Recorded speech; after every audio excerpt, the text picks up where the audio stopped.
289th day of the sex offender administration. Democrats won big last night. Abigail Sponberger won the Virginia governor's race, Mikey Sherrill won the New Jersey governor's race, Zohran Mamdani won the New York mayoral race, and Prop 50 passed in California, allowing the redrawing of their congressional maps to offset Texas Republicans redrawing theirs. Everything's coming up roses and Democrats.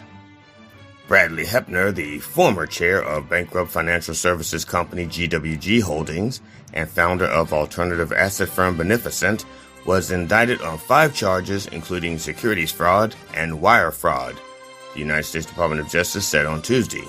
The charges stem from allegations that Hepner engaged in a scheme to steal more than $150 million from the then publicly traded GWG while serving as its chairman. Trump's DOJ will not tolerate stealing from the rich when there are so many poor people to steal from.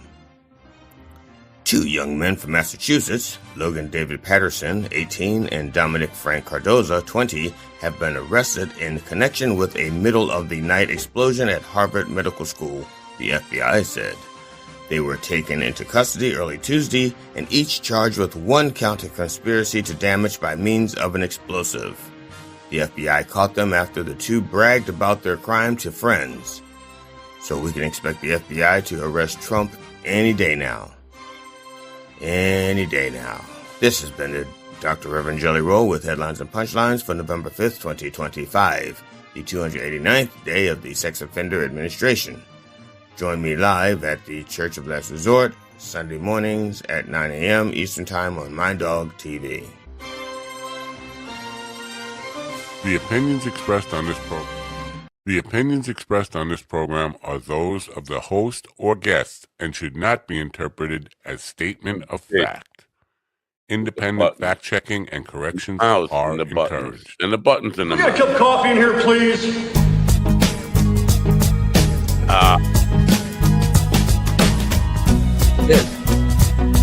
Hey, what's this? Oh, look. Oh. I don't know. What am I supposed to do? Button. Mouse button. Button for mouse. Nice button. Stop talking to me. Damn good coffee. And hot. My dog is your mind's best friend.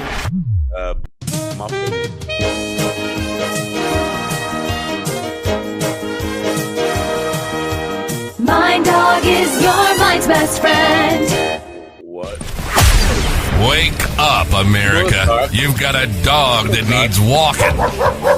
That's right, sunshine. Just put on a big pot of strong coffee and get ready to type your little hate mail with your opinions about kumbaya and flat earth insanity.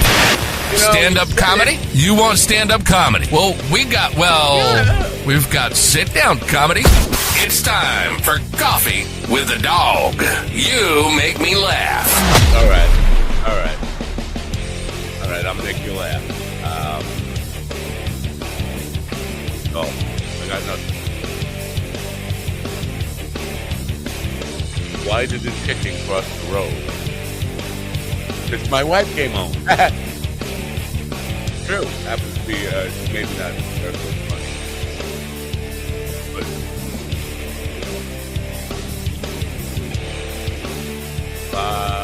blabbity bling,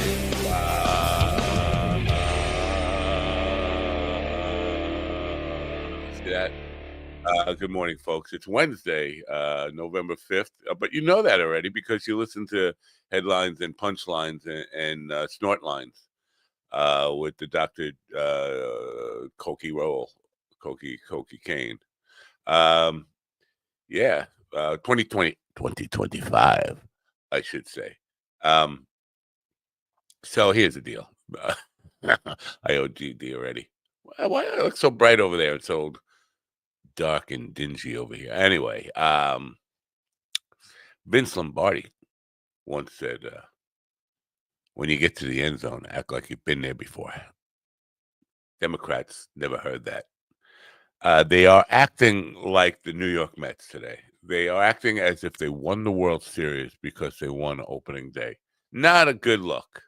Not a good look. And I'm happy about some of the election results because I would love to see an end to Trumpism.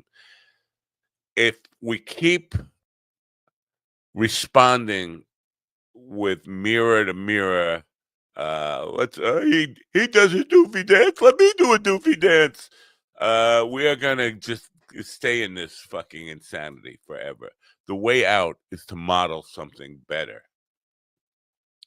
As an independent, I hate both of the parties, but at this point, I understand that the Democratic Party is the only viable opposition to Donald Trump.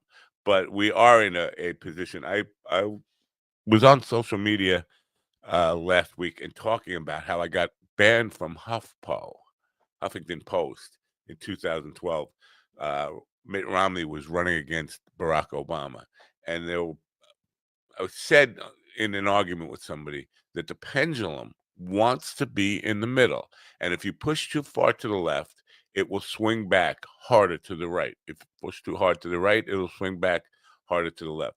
The Republicans are all confused how a guy could have won in Virginia for, I believe, Attorney General, Lieutenant Governor, one of those, who openly fantasized about his opponent's wife being murdered and children dying in their mother's arms or something. And it's like, wow, gee, I wonder why the pendulum is swinging back that hard. And the Democratic response is to get in the end zone and do the Iggy shuffle. If you want something better, model something better. If you want a peaceful America where we can coexist and have our differences in the arena of ideas, demonstrate that. Don't get into the mud and say, well, they're this stupid, so we can be this stupid. It's not going to progress us out of the insanity that we've been going through for the last 10 years. You want something better, model something better. And that's all I have to say. Now, about the election anyway. Yesterday, maybe not. Maybe that's not what I have to say about the election. Yesterday, I went to a part of Queens, New York that I never knew existed. And I've lived on Long Island a good percentage of my life. And never knew this place existed. It's Queens, technically Queens. Queens is part of Long Island. It's a whole complicated story with Queens and Brooklyn not wanting to be considered Long Island, but they're on Long Island on the South Shore, Barrier Island, I guess. I don't know, Ocean Parkway, whatever you want to call it. Down by the Rockaways, there's a place called Abernure. Fucking heard of this place. Tiny little library. And I go in there like Mr. Doofy. First of all, I got there early, way earlier than I thought I would, because there was no traffic and I was in a hurry to leave. You know, we ended the show a little early yesterday so I could go there. And I got there early. And I go in and I went to the front desk and I said, hello, I'm here for a shh. Oh, yeah, I forgot. Library voice. I'm here. And there were two people in the library, and all of a sudden I'm like just disturbing the peace of the two whisperers in the library. Okay. Turns out they had big storms. You know, we had, I don't know, some remnants of Hurricane Nor'easter, whatever, about a week ago, flooding, and the meeting room not working, no lights, no electricity in there. So I have to do the party in the main part of the library, and it's a very small library. I have to teach a painting technique in a whisper to 20 people. You know, and they're kind of spread out, but whispering. Well, can you speak up? No, I can't speak up. No, you can't speak up either. We're in the library. Very weird. Very weird. Now, it went well, I guess, sort of. Okay. I thought it was going to be much more simple. To me, it's the simplest painting I've ever done. And I thought, well, and it wasn't kids. It was supposed to be kids. It wasn't kids. And I thought it was very, very the simplest painting ever. It took me, when I went to teach myself the painting, it literally took me about 7.5 minutes to do it. Now I have to stretch this for an hour, and that was difficult enough. But I got it done. And then none of them seemed to think it was simple. The simplest. Anyway, I gave away both the demonstration painting that I had brought with me and the one I did there. Gave them both away, thinking I'm never going to do this. I would love to get booked to do this painting all the time because it's that simple. And I don't know, whatever. I gave them away because I did. I didn't think I was going to ever have to do that painting again. Got in a car and I got, all of a sudden I'm booked for Sunday, the exact same painting. I just gave it away. I got to do it again here and do it. I don't mind doing it again. I mean, teaching a class, but I shouldn't have gave away the demonstration. Anyway, the reason I'm talking about this is if you want to, and this is something I have come to realize about myself, that I am a prejudiced bastard. I have lots of prejudice in me. And if you want to deal with your own prejudice, you want to deal with your own bias, booking yourself in diverse areas, culturally diverse areas in big cities is a great way to expose yourself to some wonderful people out there who are very different than you, come from different cultures than you, and you might expect different behavior and get really, really fine, nice people behavior. And that opens your eyes. And I've done that 100 times. This lesson keeps happening to me. Every time I go to do a paint party, or a lot of times, it's people very culturally different than I am, whether that is from the Middle East or from the Far East or from Africa or from Jamaica or the Dominican Republic or Haiti or South America. Families, large groups of people who don't look like me, grew up in a different culture than I do. And they're wonderful to me. And they're just really the nicest people ever. And it just says, well, you know what? I go in there and I look around the room, and my first expectation is they're not going to like me. They're going to treat me like shit because I'm different. And they treat me wonderful. And I think the lesson for me is just to, be thankful for getting this lesson over and over and over again. Yesterday, in this area of Queens, it happened to be a lot of women in hijabs. I don't know if that's how you pronounce it, and this is a city that Manaminiwan, and there's no surprise. I did not know that there was this big a Muslim population in Lower Queens yesterday. But none of these people were screaming, "Kill the infidel" at me. They were all very polite and nice to me, sweet as can be. And I think to people who are afraid, oh, the Muslims are taking over New York. If people like that are taking over New York, I have no problem with it. I have no problem. They are nicer to me than the white guy next door. The white woman next door hates my guts. She would want to behead me. The woman next, and she's a nurse. What is Slaptail saying? So they all had hair.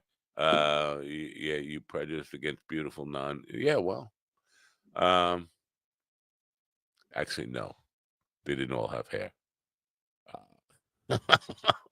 But yes, that's definitely part of my prejudice. Anyway, so I recommend it. Go book yourself at parties, whether it's music, whether it's art, whatever you do. Go do comedy in a place where people are very different than you. Not necessarily Riyadh. If you wanna, I guess you can. Anyway, I'm slacking on the commercial stuff. I have commercials to produce. I don't trust any of the sponsors' music, except for a couple of ones you've seen 1,000 times, and you're not going to buy. these products, but I need a buffer to kind of get the buttons pushed right so I can bring GD in so he can, GD Fenderson. Let me just tell you about GD Fenderson. There's a man who has dug himself into a hole he didn't see coming with this advent calendar deal. This shutdown, especially after yesterday, it's never going to end. So GD is got he's going to his neighbor's medicine cabinet now. Look at what can I do? What kind of advent calendar? He can't sleep because he's got to find products for the advent calendar, which is really a gag in itself that he's going to gag on. So maybe he should take some Melatonin. Mind Bloom is helping people achieve life-changing clinical and personal breakthroughs, alchemizing both the psychedelic medication, psychiatric care from psychiatric clinicians, coaches, we call psychedelic guides, and a lot of content and meditations and programs into this really transformational experience that, because it's delivered at home, costs a lot less and is a lot more convenient for people to receive.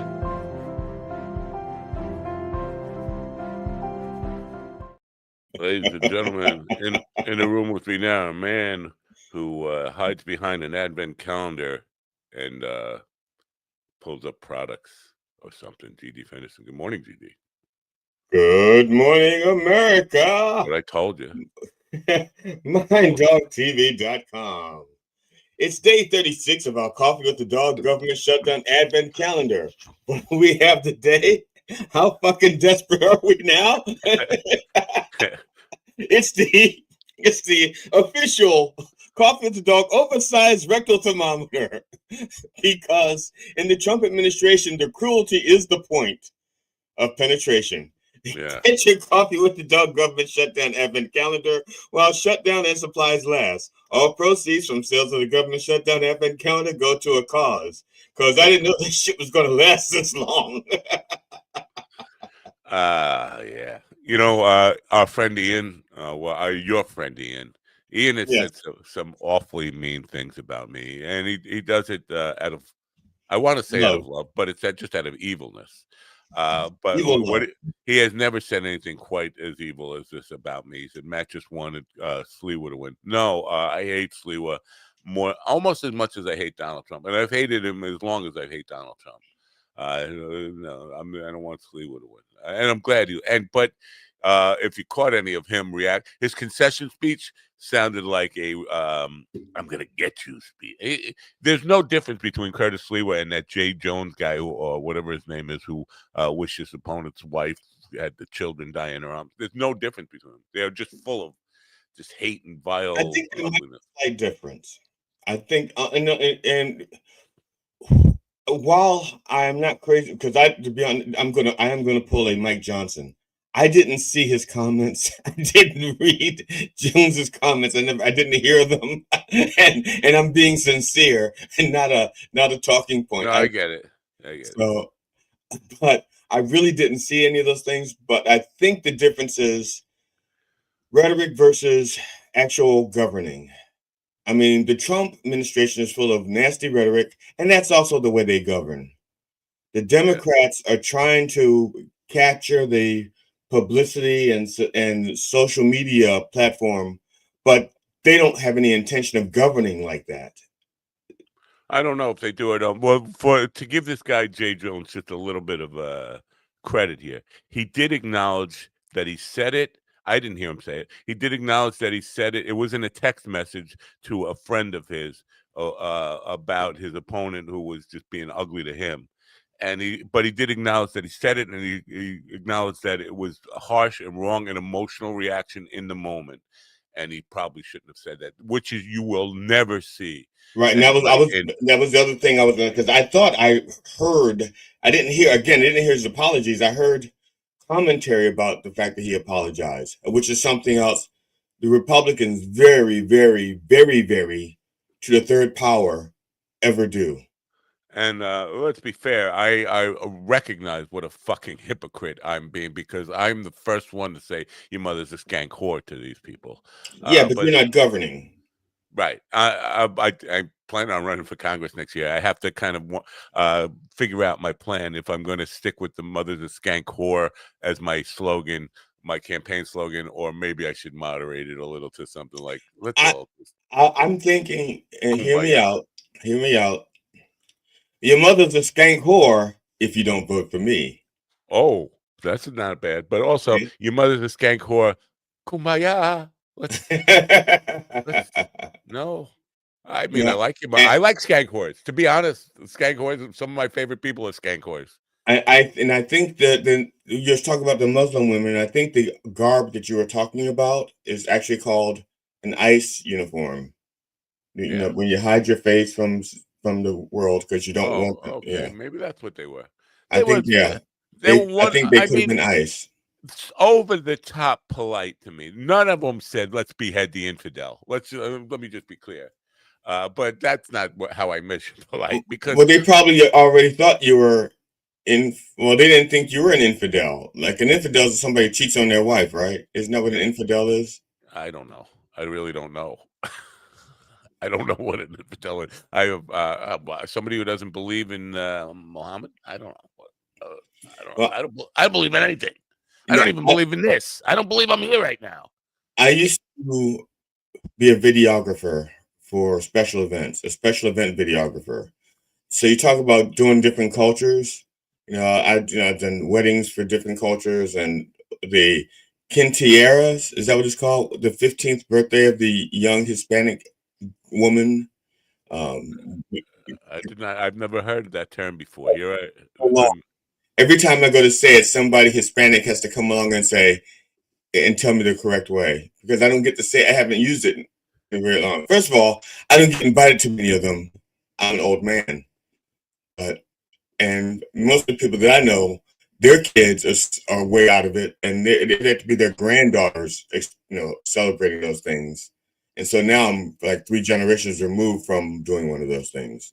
Ah, But it was a great experience for me to, you know, be part of different cultures, different races, different genders, different. yeah. You know what I would love to do, and I'm serious about this, even though it sounds like I'm just being a dick or what. Well, I always forget about what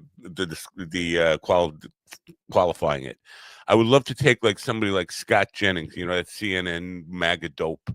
I would love to take him on one of these because I know he's one of these people who his whole political motivation is based on hating people that are different from him. Born in Kentucky, his mother still combs his hair every morning and picks out his clothes for him to wear on CNN. He's one of these Bobby Baxter white boys. I mean, you can't get any whiter than this guy. But I don't think he would change his mind though, because he's also doing it for the money. Some of these people are not as racist privately as they espouse to be, but that's where their money is, that's where their base is, that's where their fans are. So they have to. And I'm not saying they're not racist, but I'm saying some of them like just where they might be racist, where if they see a black person, they would lock their door. Yeah. But so that's what they would do in private. But if one served their food, they wouldn't go, "Did you spit in it?" or anything like that. But then they get on the air and they're like, "I went into a restaurant and I was afraid to eat the food because I thought he might spit in my food because he recognized me from CNN." See, Wow. so some of it's performative. Yeah, performative, but he is. I think he's running for office in Kentucky, and I don't think necessarily the grift is all of it. I think some with him and a lot of these people. I think the racism, the ugliness of their soul is just real. It's just Well, I think the if ugliness they is can real. monetize it as well, Yes. that's just a bonus, I guess. So I don't think you would change his heart because even if you reached him on a level where where consciously he would go like, my God, they just want a good life for their kids and their family just like I do. They love their family just like I do. Okay. Except they don't teach them to shoot. Why don't they teach them to shoot? Why don't the kids have guns? I don't understand that. Don't they believe in the Second Amendment? But then they get on the air and he'd be right back to where he was. Yeah. And then he would probably pick out something like he'd say, like, I went to this event and it was surprisingly civil considering who they were. But the food, my God, what the fuck was that? They were eating sponge bread with their fingers. What the fuck is that? Don't they believe in forks?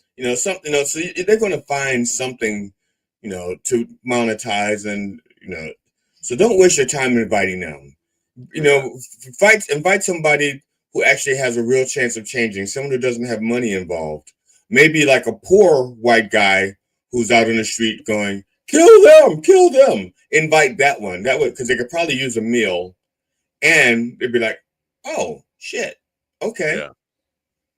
Yeah. On July 19th, Alan Dershowitz said he would blow his brains out on TV, on live TV, if Zoran Mandani becomes New York City mayor. So is he dead? I think he's waiting for him to be sworn in. Now, get your pay-per-view tickets early. We will be selling them in the merch store of MindDogTV.com to go the Alan Dershowitz the farewell tour is what we're calling it. But he will be wearing his underwear. So, you think he'll make good on that promise? Fuck no.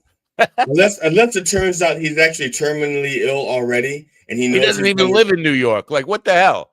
Yeah. A lot of these people were just so outraged about all this stuff.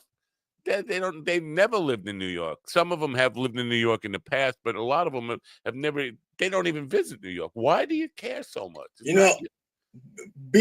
People can say what they want about Ellen DeGeneres, but when Trump won his second term, when he got his second term, I'm still not going to say won. She up and left the country like she said she was going to. Right. And I think she may be the only person, at least the only celebrity that I can think of who said, if Trump wins, I'm leaving. Or back when Biden won. Didn't Rosie O'Donnell do it too? I think Rosie O'Donnell did it. I think she moved to France or something. I could be wrong about that. Like I'm wrong about a lot of stuff. But. Well, if that is true, then I take my hat off to her as well. I'm not saying I agree with it, because this is the only country I've ever known. I'm not giving it up that easily. And I don't have the money to vote.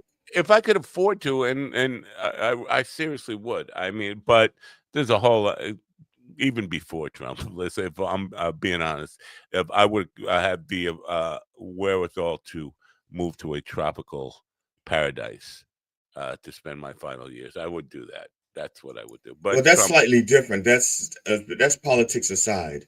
And that's my wife. My wife would love to live someplace where there's sandy beaches, blue water, and palm trees, and big insects that even I would be scared of, with snakes that even I would run from, and lizards that even I would run from. But I wouldn't be allowed to because I'm the man of the house, and I'm the one that has to get them out of the house. So Not me.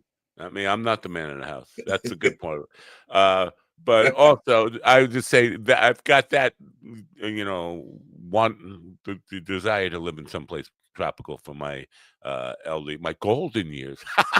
But Trump has made it far worse. I mean, I would love to go just get out of, because and again, coming back to what I started with, I don't think the Democrats are serving the country or their own party by acting like the Mets or acting like Republican light or whatever the fuck they do. They won opening day last night. Might have some significant things, wins there, but shut up, act like you've been to the end zone before, work on the midterms now. Just quietly go to work on the midterms. I agree with you up to one point. It's like, I agree. I mean, when I played sports, and I scored, and I did that frequently, I acted like I've been there before because I had, so and that's it.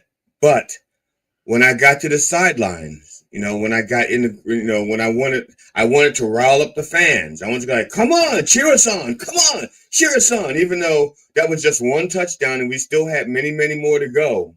We still had like 50 minutes left in the game. You're still saying, pump us up, pump us up. Yeah, you're going to the sideline, but when I played and when I scored, it was like, so there's like balance. You're trying to get everybody involved. So the Democrats are saying, see what happens when everybody votes? Everybody didn't do this in 2024. Some of you people stayed home. Don't stay home. You got to come out. You got to vote. I can understand some of that. Now, and I agree with you up until that point. I'm not convinced that people didn't vote. I'm just saying this is what they're thinking. Otherwise, because they don't think that, then they have to come to the realization that there was some shenanigans, and they don't want to deal with that. I mean, there are court cases. Like I said, we know there are court cases, at least 3 court cases from 3 districts where Kamala Harris did not get one single vote, 0 votes. Yeah. That's not fucking possible. That's not fucking possible at all. It's definitely not at all. So we know that there was shenanigans, at least in 3 districts. If that's enough to turn over an election, I don't know. Because if they did it in 3, why stop at 3? Yeah. And we know Trump's a cheater. All those swing states, all the anomalies, the swing states that were in play, the results came in just short of demanding a recount, and the odds of all of them coming up just a few votes short of where a mandatory recount would happen. That's odds just don't make sense on any of that stuff. Yeah. So, but odds are not evidence. It was validation to me that the energy I thought was there for Harris really was there. Right. And odds are not evidence, and I understand that because I did go to law and order school, so I do. Yes, when I got my diploma, when I got that, I was very, very proud. Yeah. So I understand that odds are not evidence, but still, just thinking about the fact that those 3 court cases exist pisses me the fuck off. Yeah. I mean, because I don't know that they're going anywhere with the because if they're considered federal crimes, they're not going to be investigated by the DOJ. You know, of course. And so I'm sorry. I was about to get all riled up. Let's talk about something else. I mean, well, I want to talk about something else, something that you made me laugh very, very hard for a very long time for. And I'm not talking about the thing from the other day with the "get off me." I'm not talking about that. I still laugh when I watch that, and I know it's coming. It's your acting. I'm gonna tell you now. You did the kind of acting that I would do on stage when I do an act out. Okay, you did the complete. Like it was like a genuine, like you were actually shocked, okay? Like you didn't know you was going to do it, even though you knew you was going to do it, and you thought about not doing it, but you went, fuck it, I'm going all in. Okay, that was funny, and I think that's method acting, because I was picturing myself in Steven's unworking shoes. But I'm not talking about that. I'm talking about this morning, when you said that I painted myself in a hole with the advent calendar, and that was like, that is so fucking true. I'm going through drawers. I'm going, what can I use? Because I don't think about this way in advance. I don't. This is like it's an hour to showtime. What am I going to do? Yeah. That's why like some of my props don't look great, because I don't have time to do the detail that I would do. So, like tomorrow, or maybe even today, one of your neighbors will hear noises coming from the bathroom and go, "What do you do?" Well, he's going through your medicine cabinet looking for shit. What do I got for? Oh, I got something. Now I'm not going to go through. If I'm going to go through a medicine cabinet, that's it. Now which one should I go through? I'm asking. I'm gonna point that way. Chiggerid. To my right, my neighbor is very, very, very seldom home, but he lives by himself. His wife and him are separated. I don't think I'm gonna find anything in that medicine cabinet of note. But the house is always empty, so I could probably go in there and be undisturbed for hours while I look for stuff. But on the other side, to my left, one of my neighbor is an obstetrician. She delivers babies, and her daughter. I have to order a few. Her daughter. It's like you could. Yeah, she delivers them. I mean, it's like she got this little DoorDash operation. She just delivers babies. Yeah, Kid Hub. Yeah, yeah, and she's got this. And her daughter worked in a pharmacy. So I think I'm going to bet they have great stuff over there. Yeah, definitely. Which also disturbed me, because I didn't know her daughter was a pharmacist. So I went to pick up some pills. And then she's the one that gets them for me, and I thought to myself, thank God this is just vitamin B12 and not like something else. I would go like, I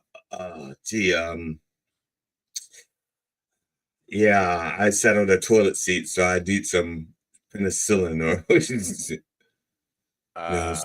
yeah. I don't think that if you're a pharmacist, you should live in a neighborhood where you work, because you see too many of your neighbors and you get to know what their proclivities are, or illnesses. No, Proclivities. Is that like something? I think that's Latin for illness. Oh, Yeah, I think I so. would. And I would. remember, we are number two in Latin hymns. Latin hers too. Oh yeah, yeah. Maybe that's where they got it from. Whenever I fuck up, I always say that's Latin. That's Latin for. Maybe that's it. Maybe they're hearing the word Latin and going like, oh, and my voice is like music to their ears. Like, oh, another Latin hymn. I don't know. Why am I? Why can't I find what I'm looking for? Anyway, you know what? Isn't that a YouTube song? Why can't I find what I'm looking for? You know how I don't know if you're aware of this, but there is like a whole thing with Gibson guitars where they come from China. They look exactly like a Les Paul, and they're called Chipsons. And people are buying them off of because you can get it for like $150. It looks like a Les Paul. It looks exactly like it. Some of the pickups are a little weak, but people are modifying them. It says Gibson on the headstock, but they call them Chipsons. They're very light, you can tell. But, and it says LESSPAUL. Yeah. But so I was just thinking, Chigarid is like Chinese for if you got a black guy. Nicorette? If No, you got a because you black don't guy. smoke. Chiggerid, like Chipsons. Chiggerid. Oh yeah, yeah. Yeah, I'm sorry. I'm trying to bring out racism as much as I possibly can, and to just get. Well, the CH is short. Actually, the CH is for chink, so it's not Chipson. It's Chink Gibson. Right. You know, so they just. Do they have black people living in China? I don't Oh know. yeah, they're called Damn it, what was? Chiggers. Chiggers. Yeah, chiggers. Chiggers are a wonderful thing. The little thing about chiggers is chiggers are a wonderful thing. Just cancel me now, YouTube. Put me out of my whatever this is. Golf. Want to talk about golf? Sure, We're going to talk about golf in the second hour. I love a good swinging party. How many golfers do you think we have listening to this program on a daily basis? You think none, because they're focused on their swing. I think Slaptail's a golfer, right? He probably is. I don't think he's a golfer. I think he owns the club. I think he owns a club. I don't think he uses it for golf though. Oh, it's one of those sexual proclivities. Oh, he uses them to whack his balls, not the little dimpled ones on the putting green. Yeah, the Reverend. Well, he doesn't really golf. He more putts, and that's because he has to. He's more of a putter. He said, "I'm more of a putter myself." Listen, his publicist thought it was a good idea. He's got books out on golf. He's a former Oklahoma State University collegiate golfer, champion golfer, and he's got this book about the one plane swing and all this stuff. And I'm just like, I think we're his starter set. I think we are his starter set. Like he's new to talking about the book like this, and so they say, okay, let's start him with someplace friendly.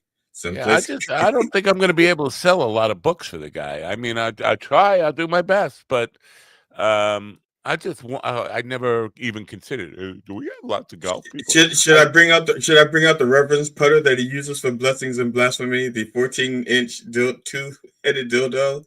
I never even knew he had one. But okay. What? You didn't know the Reverend had a putter? Pussy Putts. He used it for Pussy Putts for one of his games. Yeah.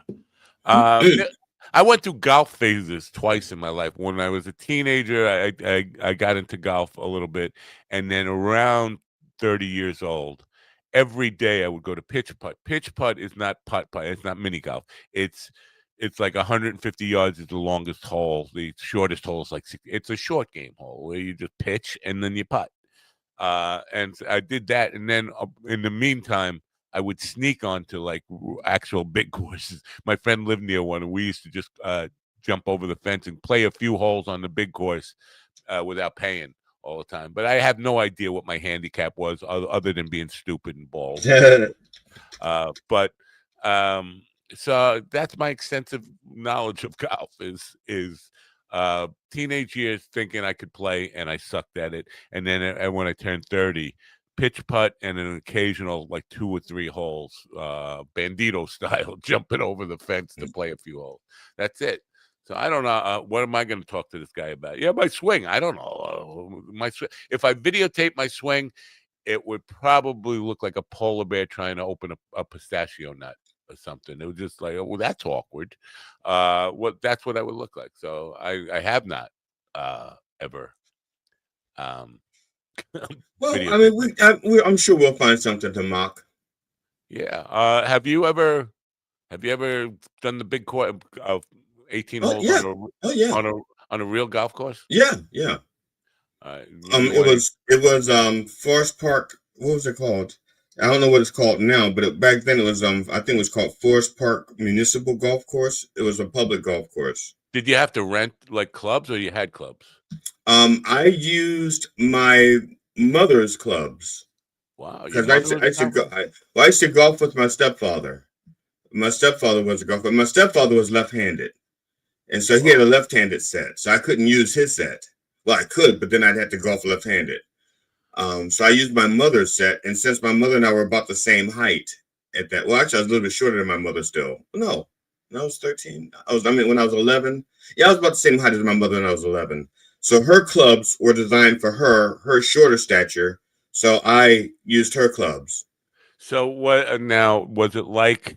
Because fishermen and hunters, they like to get up at dawn, and some golfers like to go fucking golfing at 4 o'clock. Not 4, but 6 o'clock in the morning. When the sun comes up, yeah. When the sun comes up, get up at 4 and be at the golf course waiting for just that before it gets crowded. And also sometimes they're trying to get a few rounds in before they go to work, or a few rounds in before breakfast, or a few rounds in before. See, some of them aren't planning on doing a full 18. Some of them just trying to get like the first 9, the front 9, or the back 9. That's the part I really can't relate to. It's like, if I'm going to go to do something for fun, the last thing I want to do is get up really early and do it. It's just like, come on, man. It's my day of enjoyment. I'm going to start out by sleeping until I feel like getting up. So we'll talk to Todd Graves. Is that his name? Todd Graves. Yeah, Todd Graves. About his golfing and books and can you learn golf from a book? Can you learn a swing from a book? I don't know what he means by book. I think you can learn it from a bookie. If you cost you enough money, you will correct your swing. It's like, oh shit, this is costing me too much money. According to my bookie, I need to do this a little better, so I can see being, but I don't. Yes. So the thing is, I think I have to start having conversations with these publicists, and rather just saying, sure, book them, pick a date and book them, because that's generally, you got a guest you think would be good for the show. Sure, here, book them. But I should kind of read these things and say, I'm not going to be able to sell any books for this guy. I mean, I understand the publicist's point of view is that they get paid for how many shows they book these people on, and that's their whole business. So, and they know that we'll talk to anybody about anything. But at some point, like, where's the ROI for him for the energy of getting up early in the morning to come on the show and not sell a fucking book? Well, again, we might be like the starter set. We might be learning how to do this kind of thing. Golfers cokeheads? Brandon says, I hide in the bushes on the local fairways and steal people's coke out of their bag and then resell it 4 holes down. A golfer's cokehead? I don't know. That would not. Why not? I mean, think about golfing is an elite game for the most part. I mean, country clubs, those are elite. Yeah, golf is sort of an elitist game. And most of your coke users who don't get arrested are part of the elite. Look at Don Jr. He does coke. Sue does so much fucking coke. You think he'll ever get arrested? No, he could probably sell coke. I don't think he's a golfer though. He's. I don't know, but the guy that says he's his father, is a golfer. So I'm sure Don has spent some time on the golf course. Unless he's not allowed. Cold. Damn shitty coffee and cold. That's all I have to say. I know he's a hunter. He's not a hunter. He's a killer. Right. Hunting implies skill. I mean, even though I'm against it. It still implies skill, but he just goes out and shoots shit. He has a guide that tells him where to find the animal. I'll get him out for you. I'll get him out. I don't even think he has to go find the animal. I think he goes to one of these places where it's like canned hunts, where shooting goldfish in a barrel. It's a place where they stop. It's like almost going to the zoo with a rifle. There was a Now I don't know if you saw this. You ever see the movie Maverick with James Garner? Yeah, I love Jodie Foster. Yeah, I love James Mel Garner. Gibson. I've watched everything James Garner. He was like one of my favorite guys. Yeah, I liked him. He was. I thought he was great. There was a scene where they get Graham Greene. Well, Graham Greene talks. He talks. Brett the young Maverick into dressing up like a Native American, and he says, he tells the hunter, it's okay to shoot an Indian. You can shoot him because he's close to death anyway. He's going to die anyway, so it's all right to shoot him. You're not really breaking the law. You're helping him, or whatever. I thought that was funny. I don't remember that part, but then he goes, but you have to use a bow. You can't shoot him. You have to use a bow. I'm gonna have to go revisit James Garner now. All that stuff. I thought that was a funny movie. I didn't enjoy it, even though I knew how it was going to end. They telegraphed the ending like 25 minutes before the end. But another gosh, leave me alone. Gosh almighty. Like and the funny thing, and Jodie Foster played her part so well that I was convinced that she was a very sexy woman. Really? Yeah. She's an enigma to me because she had this tomboy thing going on forever and like really rough, and then she started doing these kind of like the pool table thing. What was that? Where she was being raped. Yeah, I can't remember that one. She started to sexualize herself. I guess Hinckley fell for it. By the way, Carl, our friend Carl. He's a Jodie Foster fan. No, I don't know. I'm just teasing. He has a man crush on John Hinckley, who was a Jodie Foster fan. Carl, when John Hinckley was still in prison, I think he was writing him fan letters saying, "I love you. Can I come suck your cock in the insane asylum or insane prison where you are?" Then he got out, and Carl was desperately trying to get John Hinckley on his Last Rites podcast. Like, what the hell, man? What? Because he shot Reagan. This is your fan. I don't know. But I think he still got it. I think he still communicates with Hinckley every once in a while. We should ask him. Yeah. Carl, if you're in the room and you have time, do you still communicate with Hinckley? Carl broke my heart. I mean, this idea of just running off and getting married and not telling me. Carl was probably pregnant and he probably was embarrassed that he wasn't using protection. So he's fine. I wouldn't judge him on that. I judge him more on running away to get married and not telling his friends. I wonder if he told anybody. Well, I knew that since I'm not his friend, I knew he wouldn't tell me. He told Steven, right? Or no, Steven says he found out from social media. Yeah, that's how I found that. And I found out from you guys on the show. There's no picture of his wife anywhere. Like, well, she's from Canada. Next, I'm just teasing. Isn't she Brazilian? I don't know. I have no idea. Nobody knows. Like, this is the point. I'm like, does he even really exist? Did he get married to a ghost? What the hell? I don't think he got married to a ghost because he's been more hygiene aware lately. So it sounds like he's living with a woman. Because if guys are by themselves, they are usually hygiene challenged.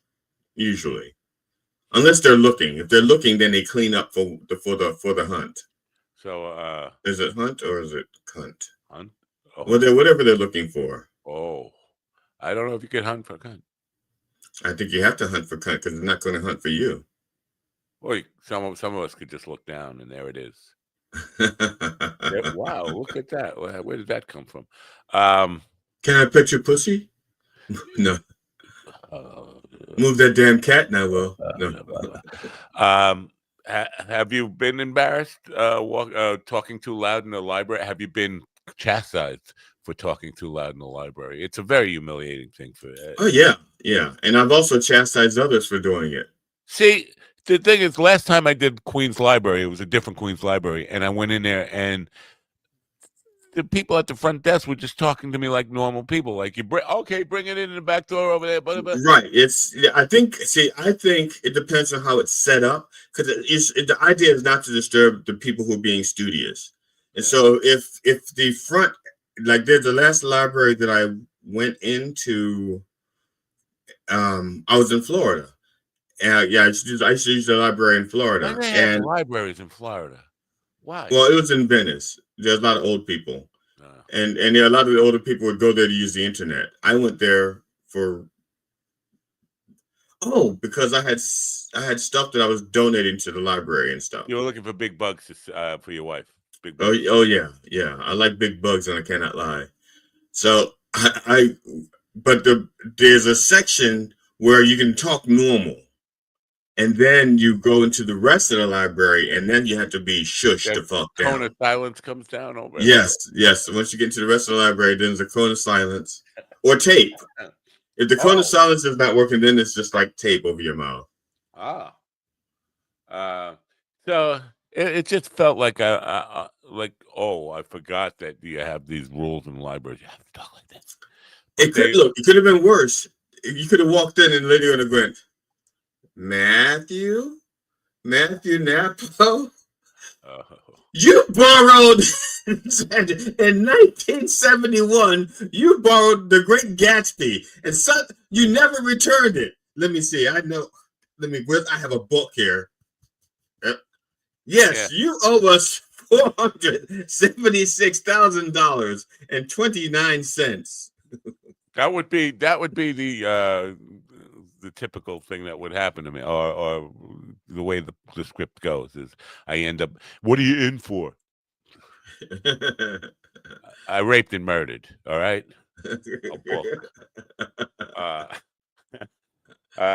Yeah, and that's why, and everybody knows that's why Matt had to leave New York to go to school in Florida. I mean, because he was a wanted man for overdue library books in New York. What are you fucking trying to tell him? Robert Ross, Lily, Black to Truman, John. I'm sorry, we have a Google rabbi bot. Yeah, a kick bot rabbi. What the fuck? What is happening to us with this? Rabbi Rothschild. Oh. Now, Rothschild is like one of the Illuminati, right? The Rothschilds. I thought they made candy, but I could. Yeah, that too.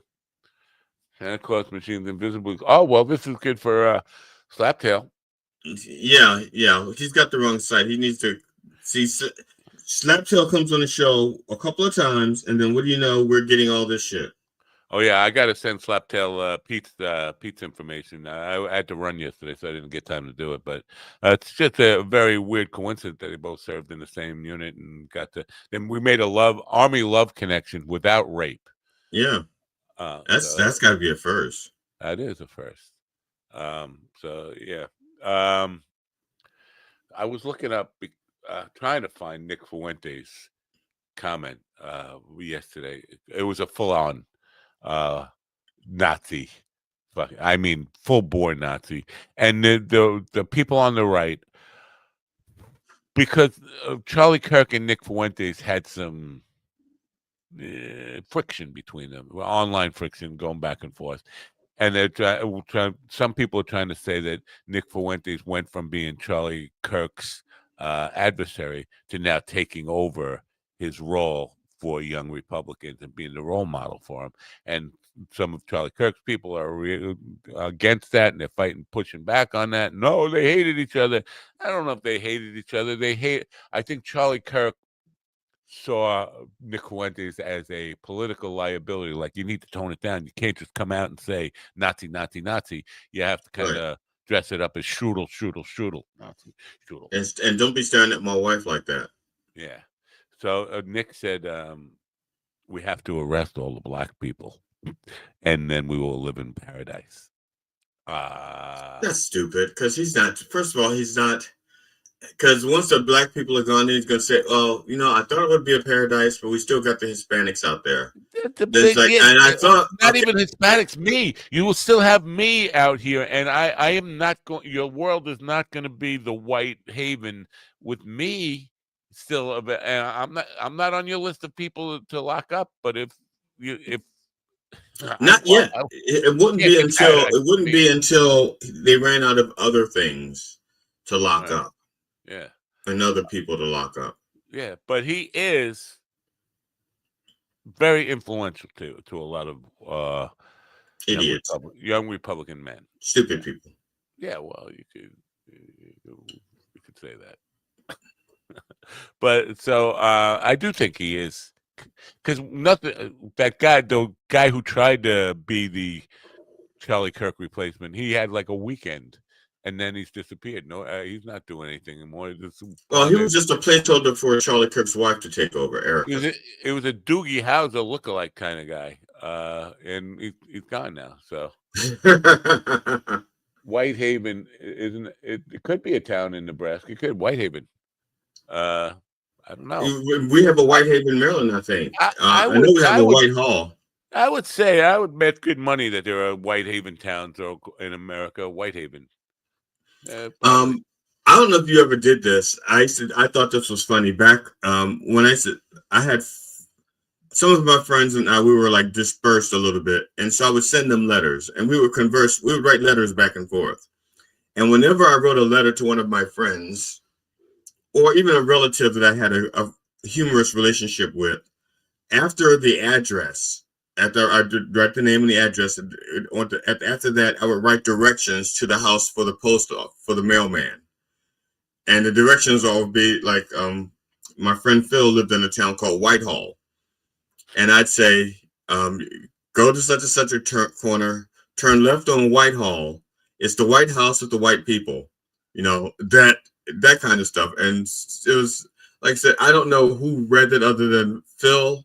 I don't know if the postmaster read it or whatever, but I thought it was funny. The same thing.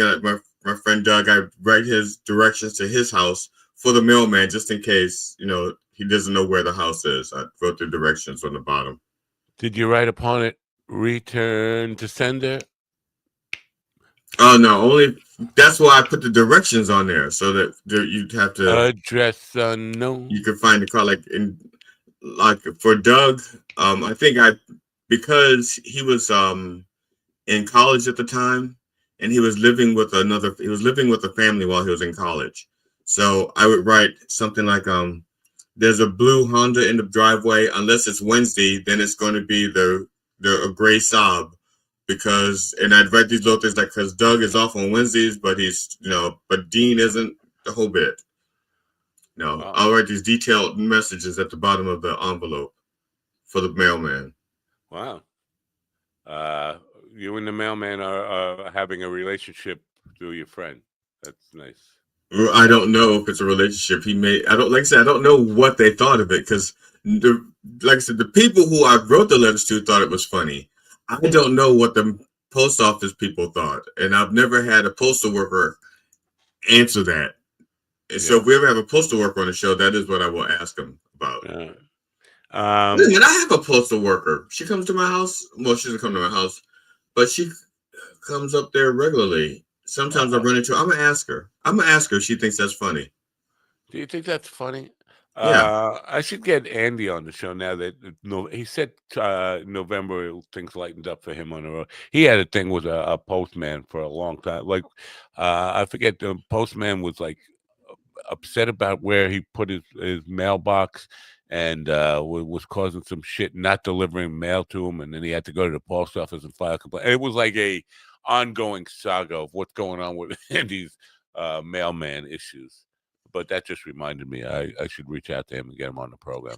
Now, where I used to live, my mailbox was like right up against the street, and it was a very, very busy street. So whenever the post office, whenever they stopped there to use my mailbox, the traffic had to go around, and sometimes it was so busy they'd have to wait. And so what I did, at least what I did was I asked if I could do it. and they said, "Don't ask." My mailman says, "Don't ask, just do it."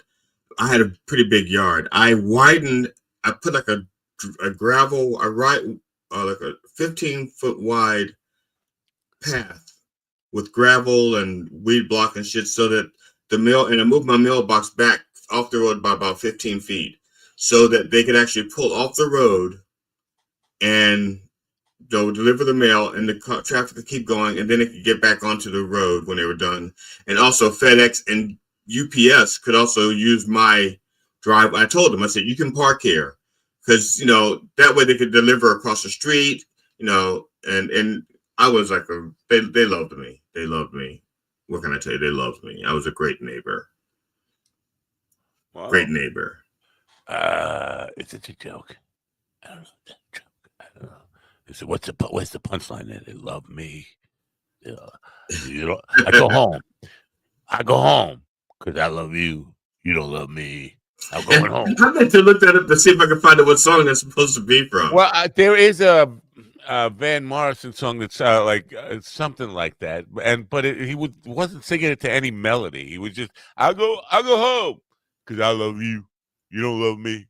You know what? Yesterday, driving home from Queens, I was doing that because I was stuck in traffic, and somehow it got stuck in my head, and I'm like, "What the fuck am I doing?" There's a song. There's a song that goes, da da da, do do do, and then toward the very end, he goes, "I don't love you, you don't love me." Yeah. Da da da, I don't love you, you don't love me. Oh boy. So yeah, we're looking forward to the big golf conversation. Are you excited for the big golf conversation? I got my balls out and my putter in my hand, so I'm ready. Boom, boom, boom, boom, boom. We can ask him about the live thing tomorrow. We can ask him about the live tournaments. The Saudi Arabians who like buying up all these tournaments and shit, trying to be civilized. Right. Yeah, they're buying American tournaments, right? Yeah. Wow, that's weird. The PGA. I think they bought the PGA because you can't play golf in the desert. You would, but it's just one sand trap. It's one hazard after another. Speaking of Law and Order, Michael Moriarty will be here tomorrow. Oh, cool. I liked him as the guy. Not him. The Michael Moriarty, who we've had on the program before, he's an author. It just happens to have the same fucking name. I hate that. You cheese me. It's like, oh yeah, you got Robert De Niro on tomorrow. Oh, I love Robert. Not him. Different guy. Anyway, we're going to be talking about Crazy Horse. Crazy Horse, the Crazy Horse, the guy. Oh yeah, I know. Speaking of Indian, he's missing. Crazy Horse is missing. It's a nonfiction book. I guess somebody stole Crazy Horse's body. Why? What are you doing? That's crazy. So, on brand, Starrick says, "Have you ever heard of the great Don Juan Shirobi?" I don't know how great he was. Sherry, don't like it. Rocking the Casbah. Don Juan, I've heard of. But I think it was Juan, Juan, not Juan. See, Brandon, some of the things he said probably would make me laugh if I heard them, but reading them, I'm just too slow and stupid to kind of, I get it. Okay. I'm not saying this. I'm not saying that you reminded me of somebody because you said slow and stupid. It's the part where he says, "I would laugh if." Okay. Yeah. I have a comedy fan, who that last show I did, they were there. She was there with her wife, and she goes, "You never do the same routine twice." And she's probably been seeing me for about maybe 8 years, I guess. She's been seeing my comedy, so she's seen quite a few shows. And she goes, "You've never done the same routine twice." And I said, "Thank you. I try not to. I try to, do it and move on to the next thing." Which in a way hurts me because I never perfect a routine. But on the other hand, I write too much to sit still and wait for it to develop. So we were having dinner the other night, and somebody said something. I started doing impressions, of whatever it was. And she starts busting out laughing. She goes, "Oh my God, I didn't know you did voices." And it occurred to me, I've done voices, like even sitting at the table when we're just, just in casual conversation. I've done voices many, many times. I mean, she's seen me do the Reverend. That's a voice, okay? She's been around me quite Wait, some what? time. I know. I heard myself say it. I went, fuck. You tell me Santa Claus isn't real? I heard myself say it and I couldn't fucking stop it. The point is, now I'm thinking when that thing that I took as a compliment when she says I've never done the same routine twice, she just doesn't remember. That's all. And so now she's just not what I thought was a compliment. Now as I realize is a mental flaw. I'm gonna fucking get into a fit here because the sentence "you don't do the same routine twice" is fucking crazy. Routine, a sequence of actions regularly followed, a fixed program. So you don't do the same routine.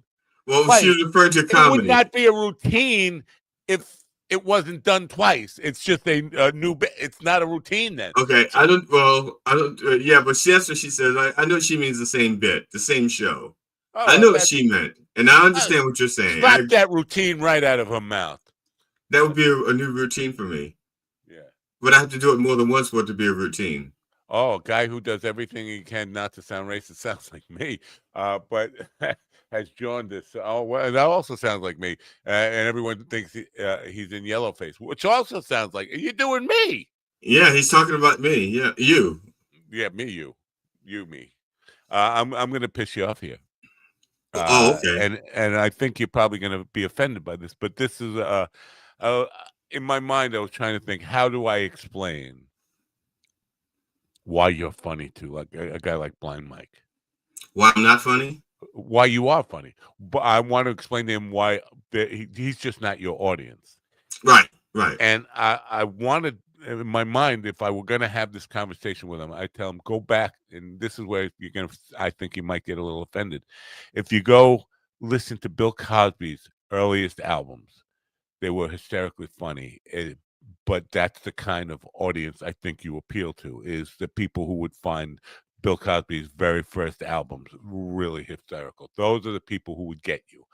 That audience. They're older. What was his first album? Because I think I know. He's doing Noah. Noah. Right. Yeah. Right. Yeah. The delivery, the pacing, all of that is very similar to what you do, and I think older people get it. I think the problem with people like him and the millennials, they don't get you, and that comedy is like that. So, and music is like that. All art is like that. Oh, yeah, there are audiences that get it, and people, and it's for them. Explain it to all of it. Well, I don't know. You're not a millennial, are you? Oh yeah, Slaptail. You're not. I don't. How old is John? Do we know how old John is? He's told us how old he is. I just don't give a fuck anymore. And I think he just turned. I think he's 50. No, that's Ron. Ron is 50. So Slaptail is probably 40, 39 and a half. Explain it to all of us. Well, let me tell you about his mom. I don't know why I said that. I'm just a mean person. Anyway, the Bill Cosby, because now you can't say Bill Cosby without somebody they're thinking the Jello stuff, the whatever. Well, I can separate the art from the criminal. Yeah. Swan says he's over 50. 52 Gen X. We're not talking about centimeters tall, Swan. We're talking about years of age. I know he's over 50 centimeters tall. I think if you go back before the Cosby Show, Bill Cosby was one of the fucking top comedians. If not for all the weird shit with the roofing people, he would be up there with all the greatest comedians. That definitely ruined him for a lot of people, and people can't appreciate how fucking good he was before that. He was. I mean, I remember he every once in a while he would sub host for Johnny Carson on the Tonight Show, and he would just fucking, his monologues were fucking killer, just the best monologues that anybody ever did on that show, and he was really good. He was really good, and then turned out he's a fucking weirdo. Dead. I did a slight homage to him doing the show that the Mike Project is like taking 2 years to do. Yeah. I did a slight homage to Bill Cosby in that. Like I said, I know it was an homage to him, but I don't think anybody else would unless they really, really know his material. It was the football thing, because he did this bit up when he used to play football, right? And so I did. When I was talking about a classic joke theft thing with Carlos Mencia. Mencia stole that almost verbatim. If you look at the two pieces, and Mencia still to this day denies that he even heard it, but it is almost exactly the same, just with a kind of Chicano kind of over the top persona on it. But it's Bill Cosby's football bit, 100%. Now mine is totally different, but I did use one word. I did one word, and I did it in the style of Bill Cosby. It was just one word, but I did it over and over again in the style of Bill Cosby. And you have to know that routine of his to know what I was doing. But yeah. Saying that's why it sucked so much that he was a creep. I'm just gonna say maybe that's not the only reason that it sucked, was that he was a creep, especially for the people who woke up with blurry like what. But says, damn, I liked his comedy before he raped me. I listened to his tapes, watched Fat Albert and the Cosby Kid. It does ruin it for people who are fans of his, but I don't think that's the only reason it sucks that he was a creep. I think the people he creeped on would say, no, there were other reasons it sucked that he was a creep. Well, I did do a second homage to him, but it was more like a critique. In the Disillusionist special, and I was talking about when my sister was in a coma, and I couldn't remember any of the doctors' names. So I just said, I'm just going to say Dr. Cosby because, and then I made a reference about him not touching my sister while she was passed out in a coma. Don't call me a dick. Like he's the first one. Don't you know I get called this all day long, every day? You got to come by family, even by his own family. The chickens call him that all the time. It sounds like they're saying cluck, but that's not what they're saying. Probably. They have speech impediments. So it sounds like they're going cluck, cluck, cluck. They're going dick, dick, dick. All right, let's meet a new guy who's going to end up calling me a dick after today. Todd Graves is a former collegiate golfer at the University of Oklahoma and assistant coach for their 1989 national championship team. Golf isn't a team sport, is it? You can play a team. You can play it as a team. Don't you watch the Ryder Cup? I don't know. Is that about trucks? Is that trucks? No, no. You're thinking of the Ryder moving company. That they don't have a tournament. Well, actually, they do, but it's not involving golf. It's involving furniture. You have to load their Ryder Cup. You have to load their trucks and unload them and get the furniture there safely. It's totally different competition. One of these days, I'll be able to actually read a complete introduction, get the guy in the room, and then you could just abuse what I said. Graves has competed professionally on the Asian and Canadian tours before co-founding Graves Golf Academy in 2000. The academy has taught over 5,000 students. Ladies and gentlemen, say hello to the aforementioned Todd Graves. Good morning, Todd. Good morning. Good morning. How are you? I'm good. How are you? I'm great. Thank you. Introduce you to GD Fenderson over there. Hey, GD. What's going on? He's a certified forensic humorist, if you know what that is. Good for you, because I don't. Anyway, I want to pull up the book here. And first of all, I'm going to tell you straight up, I had two periods of my life where I was a golf enthusiast. In my teens, for some reason, maybe because I wasn't good at other sports, I thought golf was going to be easy. And I tried playing for a while and then realized I sucked. I had no idea what my handicap was other than just being stupid. And then when I turned 30, I used to every day for about 2 years. I would go to pitch putt and work on short game, and every once in a while sneak onto a big course. My friend lived near a big course. I'd go on and we played for like 2 or 3 holes, but I had no idea what I was doing. I knew I could drive a ball pretty straight, and that's basically all I knew. And so that's my knowledge of golf to this point. Or we're hoping we can sell some books. The newest book that you have out here is The Intelligent Golf Swing. Well, golf is brutal, right? Golf's a brutally hard game. And, what I've learned over time too is people get into it for a period of time. There's kind of an addictive quality to it. Matter of fact, I tell people all the time, you got to be having a little addictive quality in your personality to love the game of golf. So then people go through periods of time where they just can't get enough of it. And I'm on the other end of that, where I've been addicted to it my whole life. So did you start as a teenager or like a young teen?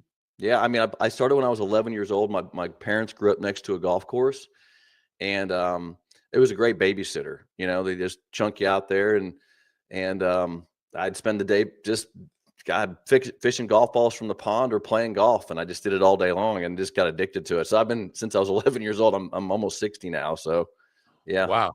I have a question for you, quick, about the intelligent golf swing. The first time you saw Charles Barkley's golf swing before he fixed it, what did you think of it, and did you think you could fix him? I don't think Charles fixed his swing yet. I still don't think he's fixed it. But no, I mean, a nightmare. That swing that he made when he stops in the downswing and right. Then he tries to get, oh yeah, no, yeah.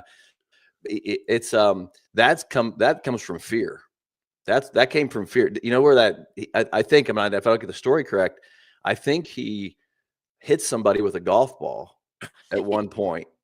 And then, I mean, I could be wrong. This is what I heard. And so then now when he swung, he kind of flinched because he's so afraid of hitting the golf ball again. So then he developed this kind of hitch in his swing, and it went from there. Now, I can see if you hit somebody with a golf club that you do, be like, but if it's hitting somebody with a ball, that's just going to happen. I mean, you hit enough balls, you're bound to hit somebody. Before I turned pro, okay, I was an amateur golfer, and I got invited to caddy in the Las Vegas Invitational. But I was caddying for an amateur, a guy named Fred Smith. Fred Smith, the Smith grocery stores on the West Coast. So kind of a real successful guy. And so I caddied for an amateur, and we were playing with two pros, John Cook, and then I forget the other guy. But anyway, John Cook's mother-in-law, my amateur player, hits a drive and hits John Cook's mother-in-law on the left side of the fairway.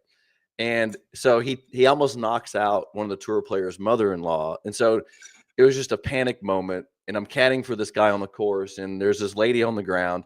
And it was just this whole charade of, people get hit with golf balls all the time. And at tournaments, I'm just so shocked more people don't get hit. But especially when the amateurs are out there, I'm shocked. I think it's like the equivalent of getting hit by a tire in NASCAR. I'd rather be hit by a golf ball, but just depends where you get it. you would take a golf ball over getting hit with a tire moving at 200 miles an hour. I think You're so. chicken. Yeah. I'd rather be hit with a golf ball than run over. Yeah, for sure. Yeah. That is sheer golf bias. You probably never been hit with a NASCAR tire. You just don't know, and you're just assuming that the golf ball would be better. Yeah. You're making me relive a very traumatic memory. I think I've told this story before, but Luca Brasi, the guy who played Luca Brasi in The Godfather, Lenny Montana, I grew up across the street from him. Time magazine did a story on immigrants, Italian immigrants, and his mother was on the cover of Time magazine. They were celebrating that. We were playing stickball out in the street, and they were celebrating the mother being on Time magazine. Somebody was walking down the sidewalk, and pitch came to me, and I hit a line drive straight into her forehead. Oh. And she went down. It's like, this is now the celebrity at the party. Oh. I just kind of almost killed her, I think. And you guys talking about the golf ball stuff is bringing me back to that. So I'm going to have to go to therapy again. Thank you very much. Now, I have a question about, again, this is because I know this is a little bit away from the golf swing thing, but the PGA, they're owned by Live now? Or are they just partners? Do you know? I don't think they're owned by Live, no, but they may be partnering. I really haven't. I've been trying to keep up with that. They've changed some stuff on Live recently, so I've been hard to follow a little bit. I don't watch Live that much. Yeah, because I know it's a Saudi owned thing, and that they're trying to clean up their act via sports, and buying and comedy as well. They're just trying to buy things that people they're trying to be liked. Yeah, they're trying to be liked. The golf swing, is there, because I mentioned earlier about the small game, the short game in pitch putt golf, which the longest hole is 150 yards and the shortest hole is like 65 yards. I used to do well at that, and I could drive, but I never thought it was like one consistent swing between driving and the short game. Is that the end goal? Well, the way I look at the golf swing, and I've been doing this a long time and teaching, a lot of people, the most important moment of a golf swing is the moment of impact, right? When you actually strike the ball. So whoever is the best at getting to that moment of impact hits the ball the best and is more consistent. That's really what the data all shows, is the best tour players get to the moment of impact consistently, which means that your 5-iron goes the same distance when you hit it every time. Your 6-iron goes, and so your game becomes predictable and manageable. And so how good you are at getting to the moment of impact. So impact on a chipping stroke is very similar to impact on a golf swing. There's just less speed. So yeah, I mean, and you can tell. Like I can watch people. I've done this for so long, and this is a true story. I can watch somebody hit a putt, just roll a ball 3 feet, and tell the biomechanics of their ability to get the club to impact. Wow. Just neurologically, you train yourself to get to that moment of impact. And that's what good players have always done. That's what separates really a good player, somebody who plays the game well, from somebody who doesn't play the game well, is the consistency they get the club to the moment of impact. But are you just talking about the drive, or like a wedge shot or a putter? Is it all one very similar? Yeah. Because action? neurologically, I mean, I know this is a lot of detail, but neurologically, the positions of the hands and everything are the same at that moment. So a chip will just have a little less speed than a full swing. Wow.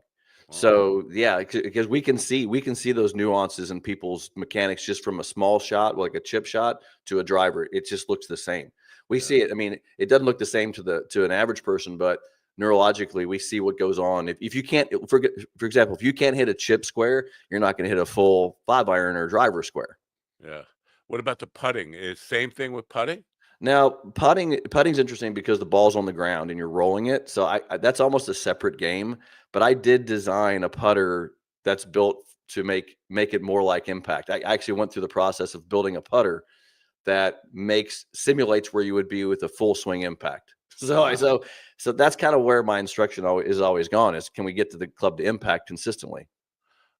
Interesting stuff, Ken. Now, our purpose here, especially when we have authors on, is to help sell books and get people. The question I have: can I learn a swing from a book? Here's the thing about it. This is what really interesting. This book was an accident, actually, because I've studied the golf swing for so long, and my mentor was known as Mo Norman, the greatest ball striker that's ever played the game. And you would look at his swing and say he has a very different looking swing. But I looked at it and said, there's something better mechanically about that swing, what he's doing. So I went to the research and studied his swing. And biomechanically, your body has limits, range of motion limits to it. For example, you can only turn your arm so far. You can only turn your hips so far. If you can tap into, and that's what this book does, it teaches you how to tap into the limits of your body, the way it's designed, you get to impact. So it's a natural way to get an impact. So what I was doing is I get a lot of haters on, because the things I teach, obviously controversial things in the golf world. Well, I get on my YouTube channel and I get a lot of people that are putting negative comments on there. Whatever. So I started feeding those into AI. I was like, hey, how should I respond to these? I'm trying not to be an asshole. I'm trying to be nice and respond to these people. And AI is coming back with some responses. Well, pretty soon I'm in a conversation with AI, and I said, why don't I just teach you what I know? And pretty soon I had a 150-page manuscript just teaching AI the golf swing. And it was great because it would find little contradictions and things I would say. It would say, well, it doesn't make any sense, Todd. Why don't you say it this way? Or, it was great because it was actually a very objective conversation. And I took that manuscript. I had no plans to do anything with it. I was like, I showed it to a couple friends. I wrote a book in 2014, which is a very technical golf book. And I showed it to my buddies, and they're like, dude, this is pretty good. I mean, this is very interesting. Like how the dialogue teaches you the swing, like the dialogue walks you through it. Wow. So I sent it to my publisher. I'm like, what do you think? And they're like, this is pretty damn good. So a book evolved, it's kind of an accident, actually. Now with golf clubs, because there's been so many advances in the design of golf clubs. If you have, let's say, like my stepfather used to golf, so his set from like 1973, he has his swing from 1973, and then he gets, let's say, the next rendition of his favorite driver, or a 7-iron. He gets a new 7-iron, the new up-to-date 7-iron 20 years later. You have to readjust your swing every time you get like a better golf club. Well, yes and no. The answer is probably mechanically no. You don't need to have a new golf swing for a separate clubs, but you got to back that up a step. You need clubs that fit you. Right. Yeah. So fitting's important because you're going to base your motion, what you do with the golf club, around how it fits you. If you have a crappy set of golf clubs that don't fit you well, you're going to adjust your swing to a crappy set of golf clubs. So you need a set of clubs that fit you really well. But the new technology is what the game changer is, because not just the clubs, but the ball. Drivers hit the ball so much farther now. I mean, I am longer now at 60 years old. I'm 59, actually. I'm longer now off the tee than I was in college when I was 23, 24 years old. And when I first played on tour, I'm longer now than when I first played on tour. Now, some of that would be some of that could be the club, but some of that also could be the experience. You've just gotten better as well. No, I'm right? weaker now. I'm actually not. I'm I didn't say stronger. I said better. No, I don't think so. I don't think so. I mean, I mechanically, I don't know. There's probably part of that, but I definitely am not a better athlete now than I was in college. Okay, I know I didn't hit longer, but I did learn if I hit the ball as hard as I could, it went the same distance, and I always hooked it to the right. Yeah. And so it was great to know for a dog leg, It was like my nephew. I remember my nephew goes, you're gonna have to do this in 2 swings. I said no. I said all I can do is max out. If I max out, I know this is the only time I can use this, but I'm gonna use it. And my nephew was like so amazed because I don't play golf anymore. I don't like my nephew is like, he goes out, does his 18 holes several times a week. And if he can't get in a full 18, he does the front 9, but he's an avid golfer. I'm not. I'm more of an intellectual golfer. I'm like, okay, I remember how to do this from when I was taught when I was 13. Brandon Sterick here. I'm Matt. One of these days, I'm going to screw you so hard in bocce ball, you'll change heritage. I've never played bocce ball. Now you talk about prejudice. Just because I have an Italian last name, you assume I played bocce ball. I never have. Now, Todd, this is a golf adjacent question. One of the things that for a time, golf seemed to be tapering off, and so they came up with frisbee golf. Oh, a sport that you could play on the golf course, but with frisbees. You're already smiling. I have two authors of the Ultimate Frisbee Frisbee Golf Challenge thing on the program, and I just never understand the lure of. Well, my question is, when you saw that happening to golf, were you excited that there was like a new use for a golf course, or were you more upset the fact that golf was waning so much that they had to do this to those golf courses? I don't know. I bought a golf course, so I own a golf course. What's interesting is, look, did you bury your ex-wife one? If you go to Canada, they're skiing on their golf courses in the winter, right? Okay. So there's a lot of uses for a golf course. Our outings. I just had an outing at my golf course. I have a 6-hole golf course, but it's a championship golf course, but it's only 6 holes. It's a training center, and we brought people out, and we make a crazy event out of the deal. We're hitting shots across the course from one side to another. We're doing challenges all over the golf course. We don't make normal events. Like, we have a lot of fun with it. So yeah, I actually think that's a playground out there. Yeah. That golf course is a playground. And I want people out there. Look, we're older guys. What are we going to do for entertainment? Right. I mean, that's my biggest challenge in my life is I play golf. I've been doing this for a living. What am I actually going to do when I want to go entertain myself when I get older? Right. I mean, am I going to go back to the golf course? What I've been doing my whole life? But yeah, that's a playground out there. And I look for it, man. If we can get there and play around a golf course, whether it's with a Frisbee or a golf club or a soccer ball, I'm good. I'm good. They had one course where they cut the holes so big that they were kicking soccer balls in there, so they would go in the big hole. Yes, yeah. I mean, I've seen it all out there. Wow. I love it. I think it's all great. Brandon, I'll get to your question in just a moment. I just want to say, first of all, a lot of the Frisbee golf things are not really on golf courses. They're in like woods and stuff. Like at least the videos I've seen of them, they're not like. I've seen some on golf course, but I've seen some. Yeah, the first ones they have their own courses for sure. Yeah, the only ones I've ever seen were on golf courses. I've got plenty of videotapes from the people who were on the program who they were like in the woods, in between trees in the woods and all that kind of stuff. And those are people who didn't have good golf etiquette and they kicked them off the course and they still wanted to play. Probably they didn't want to pay. But they didn't want to wear the cleats on the they didn't want to wear the right shoes. You were talking about both of you guys talked about hitting the long. Is there, because my problem in the short game in pitch putt was not hitting it, was hitting it too far.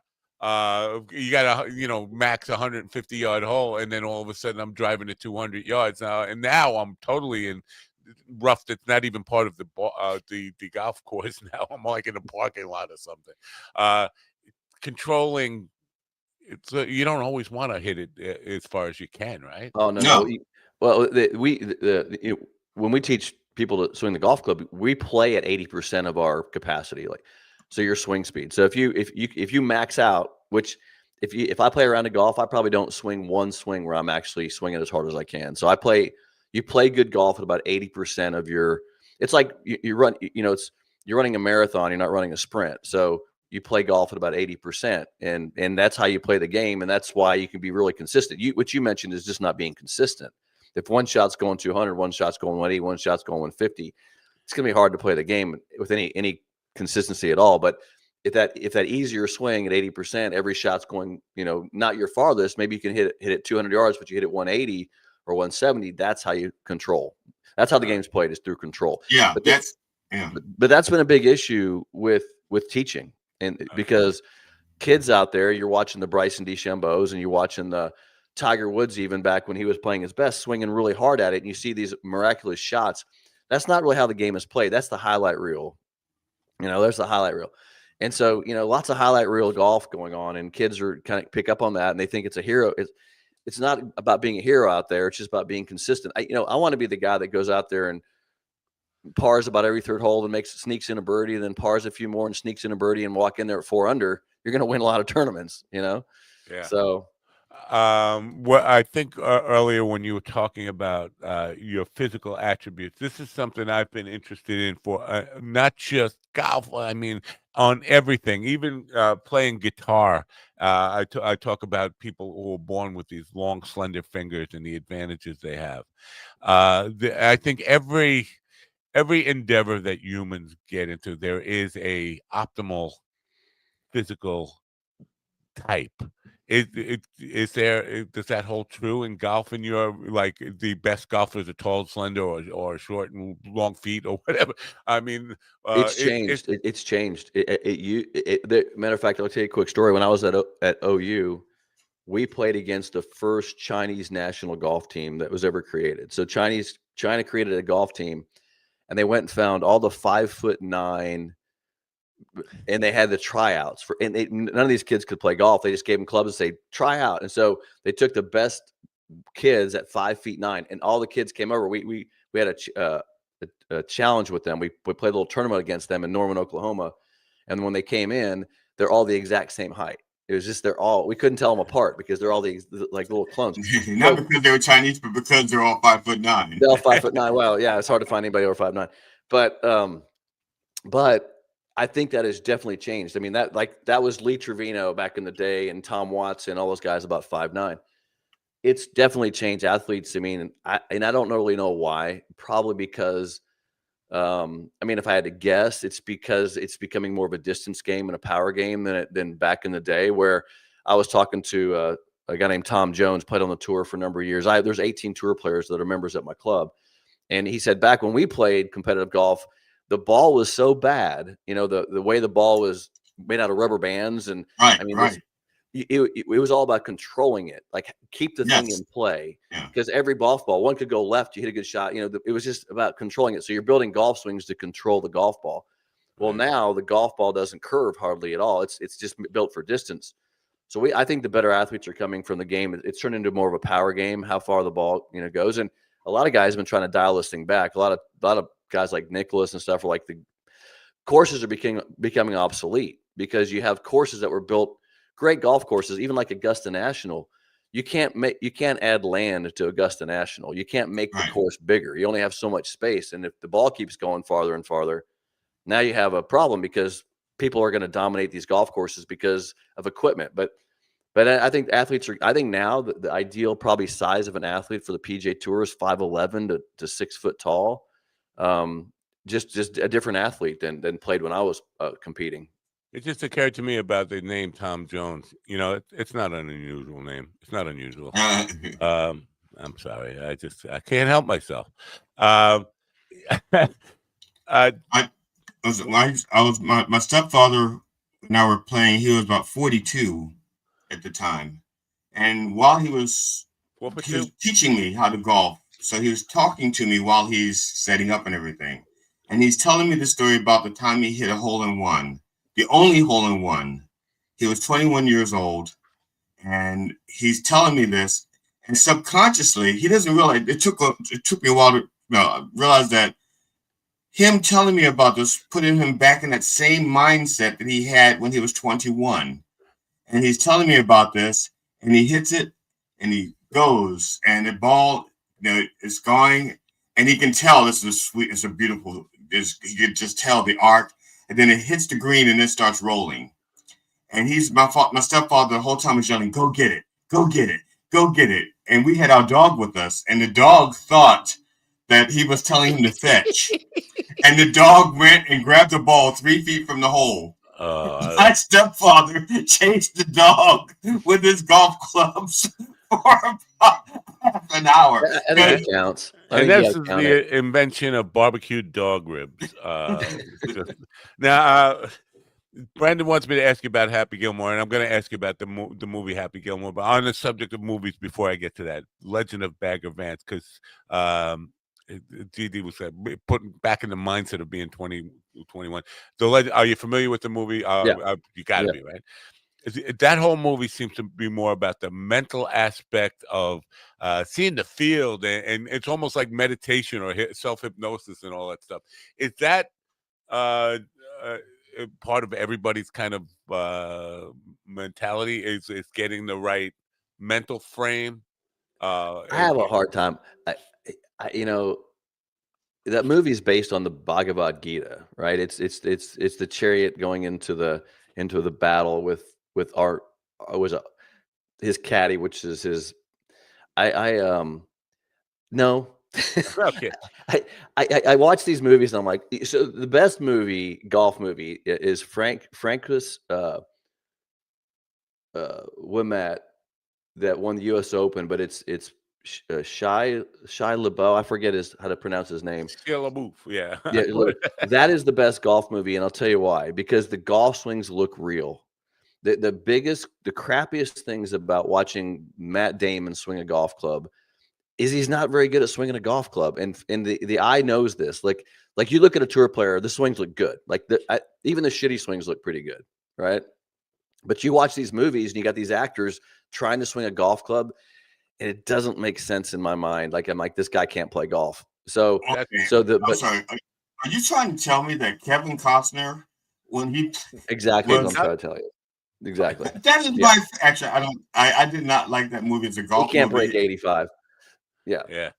But so I think this the idea behind Bagger Vance, I think fills a lot of people's heads with illusion. I know when it first came out, we were on the big course and like just trying to replicate, see the field and all that stuff. How come it's not working for me? I think it probably got a lot of people on the course thinking that's all I got to do is meditate about the ball. Yeah. See, you're getting very close to messing with my culture, man. No, I'm just saying because my stepfather, this was 71 when he was teaching me to play golf. And it was almost everything was mental. The physical things was like, I was using my mother's golf clubs because we were the same height. And he was left-handed and he was tall. So I couldn't use his golf clubs. But the one thing he told me was like, he says, you only got 14 clubs.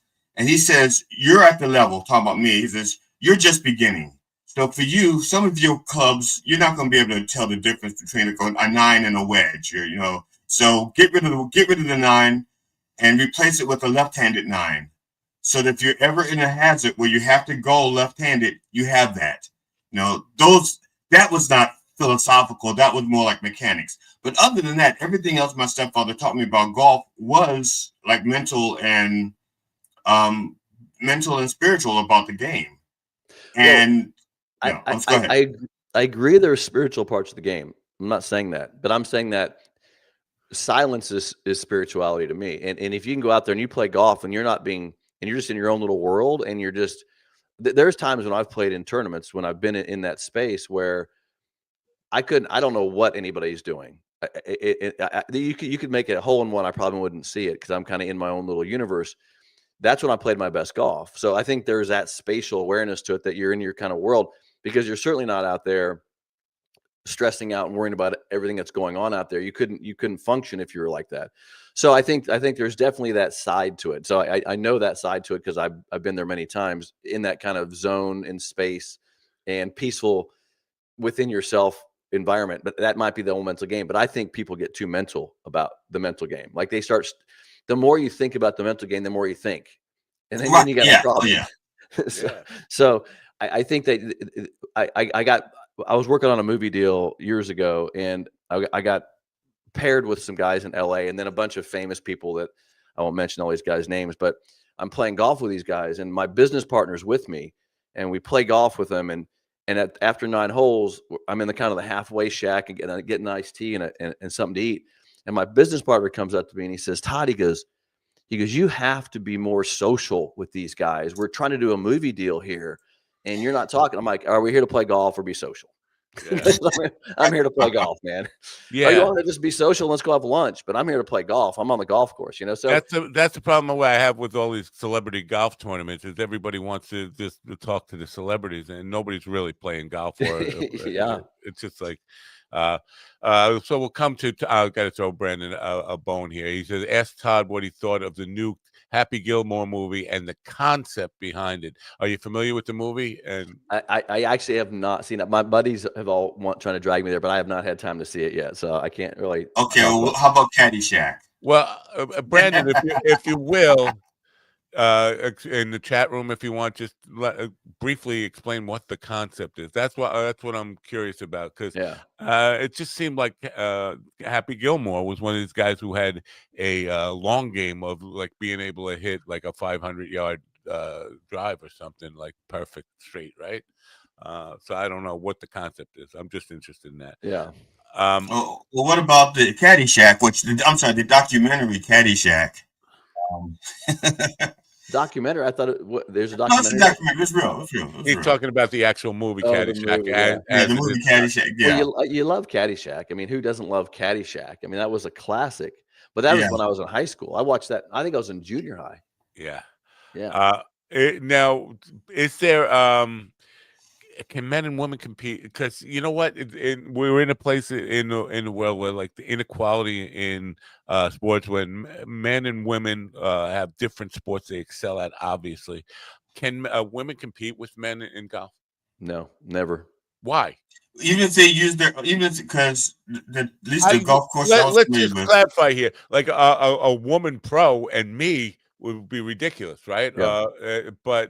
I'm not taking away from. I mean, there's some amazingly great athletes as women. The courses on the PGA Tour are way too difficult lengthwise. for the average woman. Now, there's some women that might have a chance to compete, but they're going to be on average 50 yards on average driving distance shorter than the men. Is it upper body strength? Why? Because Yeah, it's total body you're strength. talking about the moment of impact. I'm thinking it doesn't really matter if you're 4'2" or whatever. I mean, the impact is all that matters.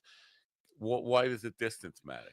Well, because proximity, the number one statistic to shooting lower scores is greens and regulation. So greens and regulation for the average person means on a par 4, you hit one drive, one shot, you're on the green. On a par 3, one shot, you're on the green. And a par 5, 3 shots is regulation. Anytime you have 2 putts for a par, it's regulation. And so the number one statistic to shooting lower scores, and I tell my high school and college players, this is not how far you hit it, but it's getting on the green in regulation more often.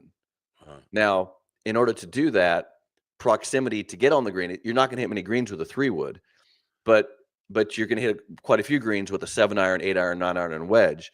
So the longer you get the ball off the tee, the closer you are, the more chance you have of hitting the green in regulation. That's what it comes down to. So if you take the women and you put them 50 yards behind a man with the same great golf swing, and you got 50 yards further, their proximity to that green on their approach shots will reduce the variables. Well, they will hit so many less greens, they just can't compete. And it comes down to distance, even if they're super consistent. That's a shame because I'm going to be a pig here, but I love watching a woman on a golf course. I'm the same way. Look, listen, I watch the women play golf because they're control. They don't swing so hard at it. They have controlled golf swings. I agree with you. And I watched the Champions Tour as well. I was at the Pure Championship in Pebble Beach recently. I love watching that. So look, I'm a huge fan, and there's a lot of women that are hit the ball amazingly long distances too. But on average, it's going to be very hard for them to compete on the courses at the PGA. The elegance of a professional woman's golf swing is like magic. It's like hypnotic. It's like whoa. It makes me realize just how uncoordinated and goofy I was born. Anyway, so it's just I'm sure that's going to be something that we continue to hear about, is because it's a game that doesn't seem that brute strength. Let me flip the script on this a little bit. What if I said, look, take the top 20 PGA players and let those top 20 men PGA players play in the next women's event? Yeah, you'd get a lot of angry. You're gonna have 20 guys on top. I mean, it's just the there is some women that would creep into the top 6, maybe, right? I mean, so it's just gonna be hard to compete. Right. What about the popularity of the sport in younger generations, and because it's not like basketball where you can just go down the corner and it's something where you have to invest in equipment and get some training and all that stuff.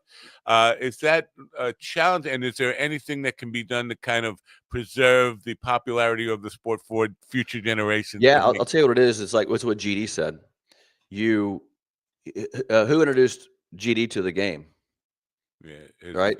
It's, to me, I worked with the First Tee organization, and the First Tee kids, they were, the First Tee organization tries to get underprivileged kids and a lot of people into the game. And I met with them down at a PGA Tour event down at Las Colinas, and we had this discussion about growing the game and getting more kids involved with the game.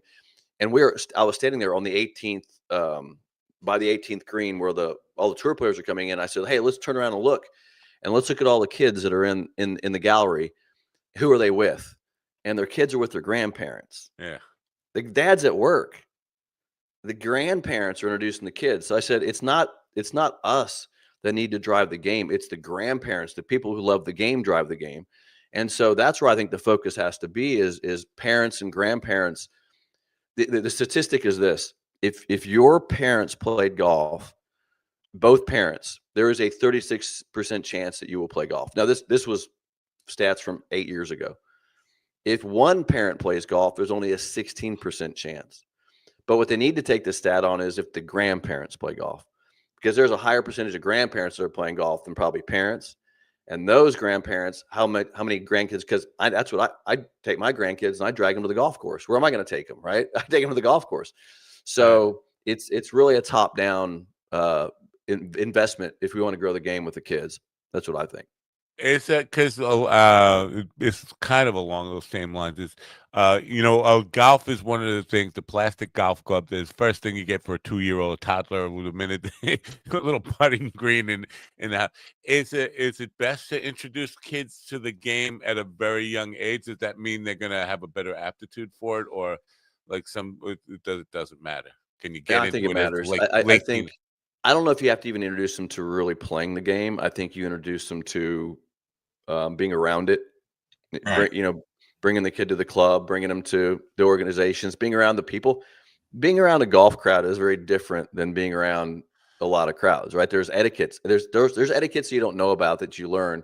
Collared shirts, like I have a collared shirt rule, which I break at my club all the time, my own club that I own. I got this collared shirt rule. So there's certain etiquettes that you don't walk in front of somebody when they're hitting a putt. You fix ball marks. There's all these things that go on in the game that it's just part of the game that you learn from being around it. No one taught you how to fix a ball mark. No, you walked out there and you saw somebody do it and you said, "What are you doing?" Then you figured it out yourself. So that's all that stuff around the game. There's a whole culture to the game. That's the beautiful thing about it for kids, because look, I have a really successful friend of mine. We talk about this all the time because I teach his son, and we're like, put the damn Xbox away and get them all out in the grass and the dirt in the golf course, right? That's where you learn. You struggle. It's hard. The game is brutal. It's difficult, like we talked about earlier. But man, that's a growth thing for kids. That's the best thing for a kid. I am feeling shame right now because yesterday I was in a library and got yelled at for talking too loud, and I'm just going through what I don't want to go near a golf course now because I know I'm going to embarrass myself with all this etiquette and culture of the game. I know. Now, if you have, let's say, a young person, or two young people, one of them has a proclivity to be honest at all times. The other one has a proclivity to be dishonest and cheat every single time. If you introduce both of those kids to a golf course, what are the chances that that person who loves to cheat is going to clean up his act and not cheat on the golf course? Well, you get caught, right? You get caught. Yeah, but you get, because in golf, when you're playing golf by yourself, it's the honor system. Okay, you say, okay, it took me 12 strokes on this par 3. It honestly took me 12, and you write down 12, not that 12 on a par 3. That looks a little bad. I'm going to write 6. Yeah. Okay. So again, you're lying to yourself. Well, you did 12. Well, only person who's not going to know. It's actually a pretty good point, and I'll tell you why. Because one of the things I see, I grew up in this environment as well, is your peers, right? Your friends are going to call your ass out if you're cheating because they made a 5 and you put down a 5 and you actually made a 6. So pretty soon your peers are starting to put pressure on you, and that's the peer. That was the cool thing about when I grew up. I grew up with we called the Rat Pack, and we just competed against each other, a bunch of kids at the club, and we're out there playing golf every day. And if you would have cheated in my group, either you're going to get your butt kicked, right? Like right there on the course. You're going to get left out of the next match that you play. So that peer pressure is real, and I think that's an important part of the social side. Earlier you mentioned in the show, is golf a team sport? That is your group of kids. Like when you grow up, you have this pack of people that you're accountable to, and that was the great thing about growing up, is I was accountable to my buddies. I wasn't going to cheat around them. Oh my God, I can't imagine, When I got addicted to it, though, to be honest with you, the solitary, because I would go out by myself, and that's what I loved about it, is just being on the course, nobody around, just that quiet. That was the only peaceful place on earth when I was going through it. So, well, you're a celebrity, that I get it, because I'm the same way. When I'm at the golf course, I'm usually around a group of people teaching, so I'm the celebrity at my golf course. I go away from my golf course to my club where people leave me alone to go, play the 6 holes. I don't play at my own course. Yeah. Because I too many people, too much going on out there for me. So when you have that peer pressure, Okay, I don't want this to be political. I just want this to be about honesty. And you get Trump, who plays golf, who's a prolific cheater. I knew this. And he does it on camera. Okay, you talk about peer pressure. And he has tournaments. He sponsors tournaments. It's like if he were a lawyer, the ABA would say, no, you can't cheat on this many cases and still have your law license. You would think that the golf community would say, no, we know that you are a prolific cheater. You cannot represent golf and have a golf course and a tournament. You can't. Because golf, the whole point is honesty. So why did it fall short there? Tell me a point where he cheated that I know. I don't know about a point where he cheated on the golf course. Tons of footage. There's a film of him actually having a caddy throw. Well, it's classic. It's beautiful to watch. So it's funny because I played when I was first sponsored. I was sponsored by a couple gentlemen down in Dallas, Texas, and we used to eat at a place called Campese's, and it was just basically owned by the mafia restaurant. And I would occasionally play with one of the Campese's. We'd go out there and play a little match. And Mr. Campese would be with us. And every time we'd go to one side of the fairway, my sponsor would say, get over there and watch him. And when I ran over there one time on the edge of the green because I couldn't see where he was, and I go over there and he has the ball in his hand like this. He's getting ready to throw it onto the green.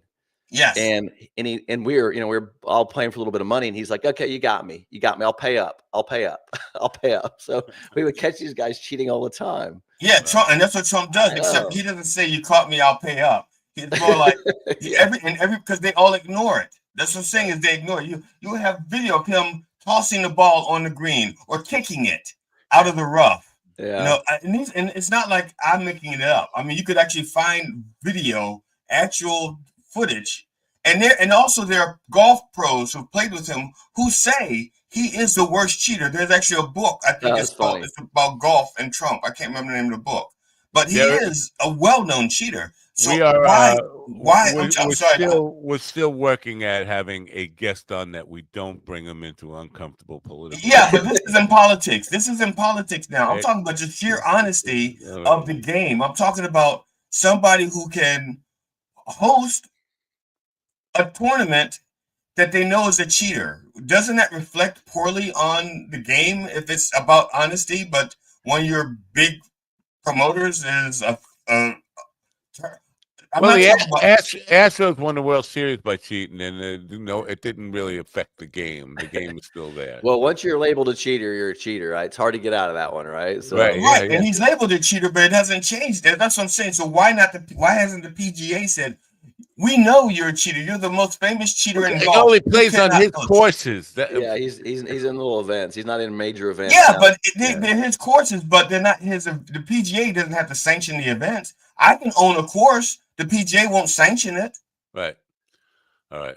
I will do my best to steer away from this topic. I'm sorry. It's not about politics to me. This is about honesty. We've already established that cheaters get called out. Because when I played sports, when I played basketball, we got 1.5 steps. 1.5 steps. Okay, that's it. 2 steps, you're traveling. And then you get somebody like LeBron James who comes along and calls this thing. He says, that's not walking, that's my move. So listen, I get a phone call. A good friend of mine is the coach for the Pacers. He calls me about 2 months ago, and he asked me a question. He said, I need your advice on the biomechanics of the high five foul. He goes, we're trying to get the rule changed in the NBA for the high five foul. All the players are complaining that the ball's left the hand, and when the ball leaves the hand, you can't be fouled, but because the ball's part of the hand. But in the high five, people are getting affected, and all the players are complaining the ball's left, and they're getting fouled, and they're missing shots. So we went through this whole thing about this high five foul, and I was helping them understand the biomechanics of the sequence of the event. But one of the coaches says to me, he goes, we got to figure this high five thing out. And I go, we can figure this out a lot easier. You can figure out what a foul is in the NBA. Yeah. I mean, I watched the entire series here because I played the Thunder. I'm from Oklahoma City, and I'm a Pacers fan here watching the Thunder play. And there's fouls. Who's cheating? I mean, the refs decide who's cheating or not, right? I mean, It was insane. I thought it was one of the most exciting things. Every sport has changed when it comes to this. And that's true celebrities. in all sports. I think is like casual people are like, what's the call? What happened? What did I miss? How did I miss? Oh well, some people get preferential treatment. Right. You know, most of the times the rules are being changed not because of something the game needs, but because of something the stars need. Power, yeah. You know, it's like I said, I grew up 1.5 steps. Okay, if I was allowed to travel when I was in high school, I could have played in the NBA because I can travel as well as Patrick Ewing. I can travel as well. I could travel as well as Michael Jordan. The reason why I never became pro is because even though I averaged like 11 steals a game, I only averaged 1 point a game. No, I could if I could walk and travel, I could have scored 3 points a game. Yeah. All right, we want to let Todd go, but I want to. No, not until he answers. No, I'm just teasing. Yeah, I'm sorry. This whole honesty thing. I'm just. I can't. That's my ticking. You want honesty? Here's some honesty. We want to let Todd go, but I want one more. I want to ask him about one more thing before we let him go, because this is not your first book, The Intelligent Golf Swing. You had the one on the single plane golf swing. Yep. And earlier we just touched on getting the kids off the video games, and I'm thinking that the Wii system where you're actually golfing in front of a screen and all that stuff. Is that stuff? Can you learn that single plane golf swing from a video kind of game or something like that? Well, so it's interesting. Simulations and getting into simulators and working with there's a lot of technology now. I think there's a benefit to technology. I think it speeds up many processes and learning. So yes, you can learn the technique of this golf swing in a sim bay, in a sim room. I mean, what I teach, it's as simple as this. When people they might look at what I teach in the golf swing and even read this book and go, this swing looks different than a normal conventional golf swing. But when you actually understand it, you would say that makes so much common sense. The way you hold the club and the way you set up. If I gave you a stick and I said, I want you to take this stick, there's something on the ground over there. I want you to set up and hit that thing on the ground. You're going to point the stick right at the object you're hitting. That's the way your body lines things up. In golf, if you look at the average golfer, he's hanging his arms straight down below his shoulders. Right. Why? He's not going to impact there. He's going to have to twist and move and lift and all these things. So I teach a total common sense golf swing, and that's why the biomechanics behind it. I've proven this thing is an easier way to move your body, but be beyond the biomechanics of it, it's just pure common sense.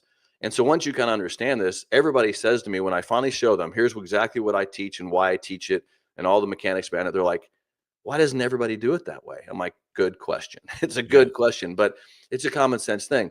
But yes, you can learn this stuff, and technology helps you.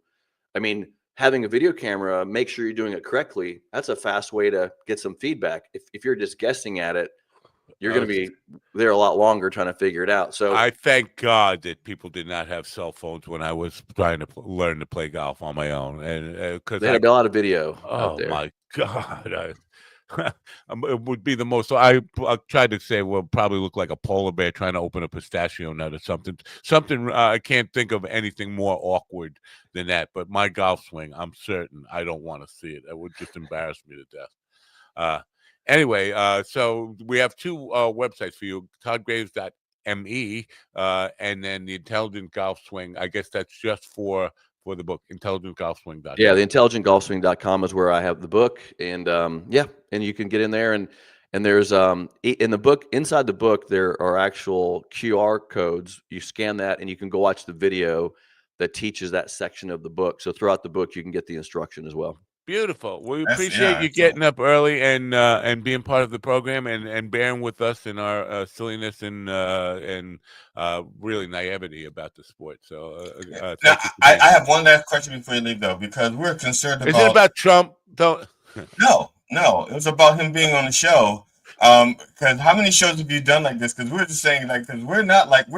Okay, we're known for Latin hymns. We're known for adult humor. We're not known for golf. So my theory was that they wanted you to get used to talking about the book with a friendly hosts. You know, Right, if you right. can tolerate us, That then you can deal with. was part of the email that I got when I got put on the show. They're like, "This will be a little different for you. Give it a roll." Yeah, so Yeah. it was all good. Was it a little different?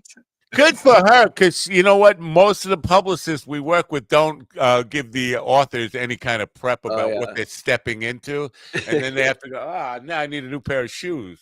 Now that's a little different. Oh yeah. Oh, much different. No, much different. You know, listen. Usually we get on there and we talk. It's boring, actually. I got to be honest with you. It's like, well, because I talk about the same things over and over again. I mean, I'm like a one trick pony, you know, and I tell my story, tell about the book. It's much more fun to just go about talking about. I love talking about random stuff. I even wish I would have watched the movie now, Happy Gilmore, the second one, so I could talk about it. But I almost want to watch it too. I'm not a big Adam Sandler fan, and the first Happy Gilmore was just too juvenile over the top, to me. yeah. But now I'm curious about, because he said the concept, like, is he teaching some kind of new kind of golf concept? Am I going to? It's like Bagger Vance. I'm going to be out there meditating now. What's well, the thing I know that I do know about it is they got a lot of celebrity golfers in there. You know, a lot of the new guys are in there. I know Bryson's in there and that kind of stuff. So that's kind of cool. That's fun to see those guys in there. Well, so how long did it take the kids because you were in middle school when you saw Caddyshack? How long did it take the kids to stop going? They're still doing that. Still doing that. We still do it. Like it happens if I was out on the course today, it still happened probably. Yeah. Yeah. Well, good luck with the book. We'll do what we can to try to reach more people in the golf world. You know what? I think we might have some golfers out there. I don't know. We never measured that in our demographic, but we will do our best to help you move the book. And it seemed logical. I like the idea that you have QR codes that will take you to videos. It seemed logical, like an online course might be like the next step for this kind of stuff to reach more definitely. people. Yeah. If that happens, let me know, and we'll push that out there and let people know about it. Perfect. Thank you, guys. Appreciate it. Nice meeting you both. Bye for now. All right, Todd. Great meeting you. Thanks. Todd Graves, toddgraves.me and the intelligentgolfswing.com. You know what? I almost want to try one of those Wii things. I loved when Nintendo first came out. Loved those, that's how far back I go with video games. I'm not a gamer, but golf games were my favorite games in the gamer world. It seems like the sport, the idea of the sport lends itself very well to that kind of platform, video game platforms. Did you ever? Did I ever what? Video game golf. Yeah, I was pretty good at it. But again, and it gives I didn't get the same feeling from the video game golf than I did from the actual golf. So it took away a lot of the it takes the human error out of it, the computer golf, because you can just like line up your spots and stuff and in the cursor, and you should get like a hole-in-one almost every time. Brandon says, yeah, and Happy Gilmore too. They modify their bodies by cutting their ligaments so they have the ability to swing around farther.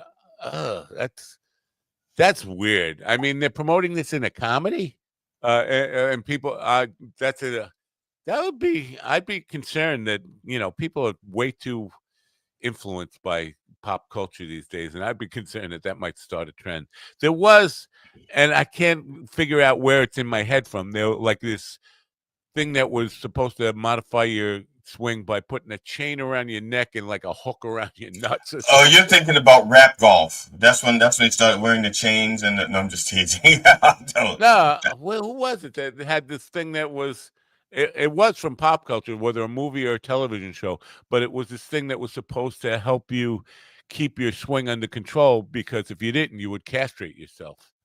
Oh, okay. Well, let's see if I can find that while you entertain people. The new Gen X is trying to take over golf and cheating, and nobody knows it. What does that mean? The new Gen X, like, is there an old Gen X? Is trying to take over golf, and they're cheating, and nobody knows it. Oh, okay. With the ligament thing, is that all connected to the modify their bodies by cutting their ligaments so they have? I don't know what. See, it would be good if Brandon was here to actually speak the word so I could understand. Because, you know, I'm not good on reading comprehension, obviously. Or as somebody told me on Twitter the other day, you're reading compression.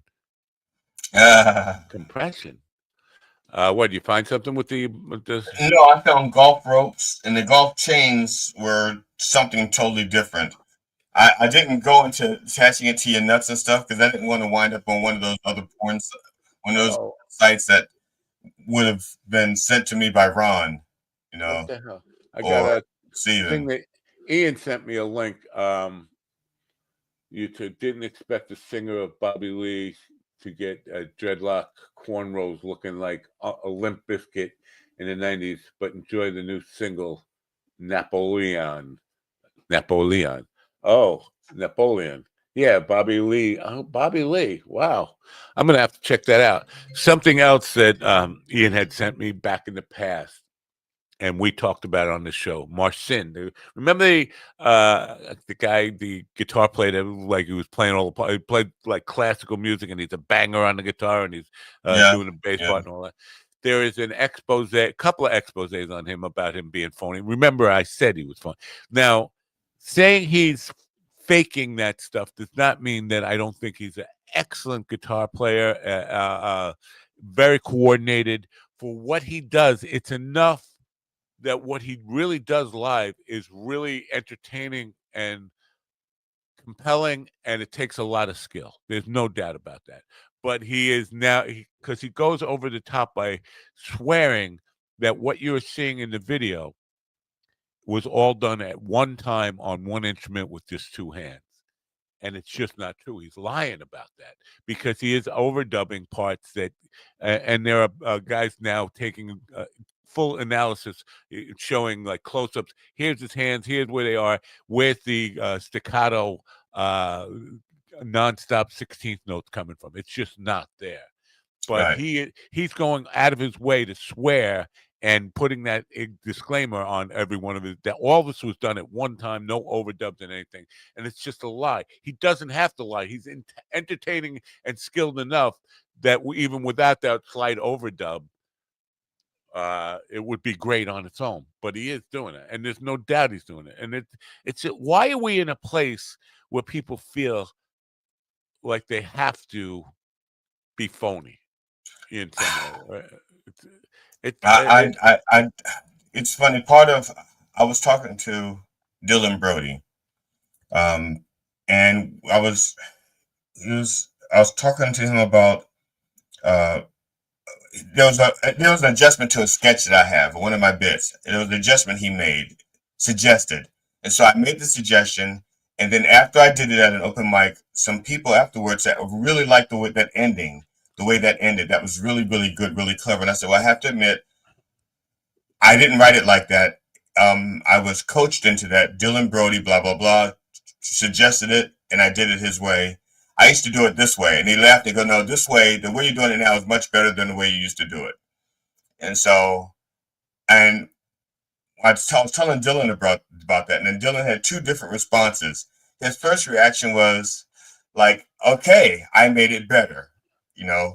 And so he took pride in that, the fact that he made a suggestion, I followed it, and it turned it better in the eyes of the audience. But then he says, but the audience doesn't need to know that you didn't know how to fix it, blah, blah, blah. And to me, it's like, yeah, but I'm just engaging in an honest conversation with a fan. I want them to get the idea of what comedy really is like. You know, they see a finished product and they don't know how much work goes into a sketch.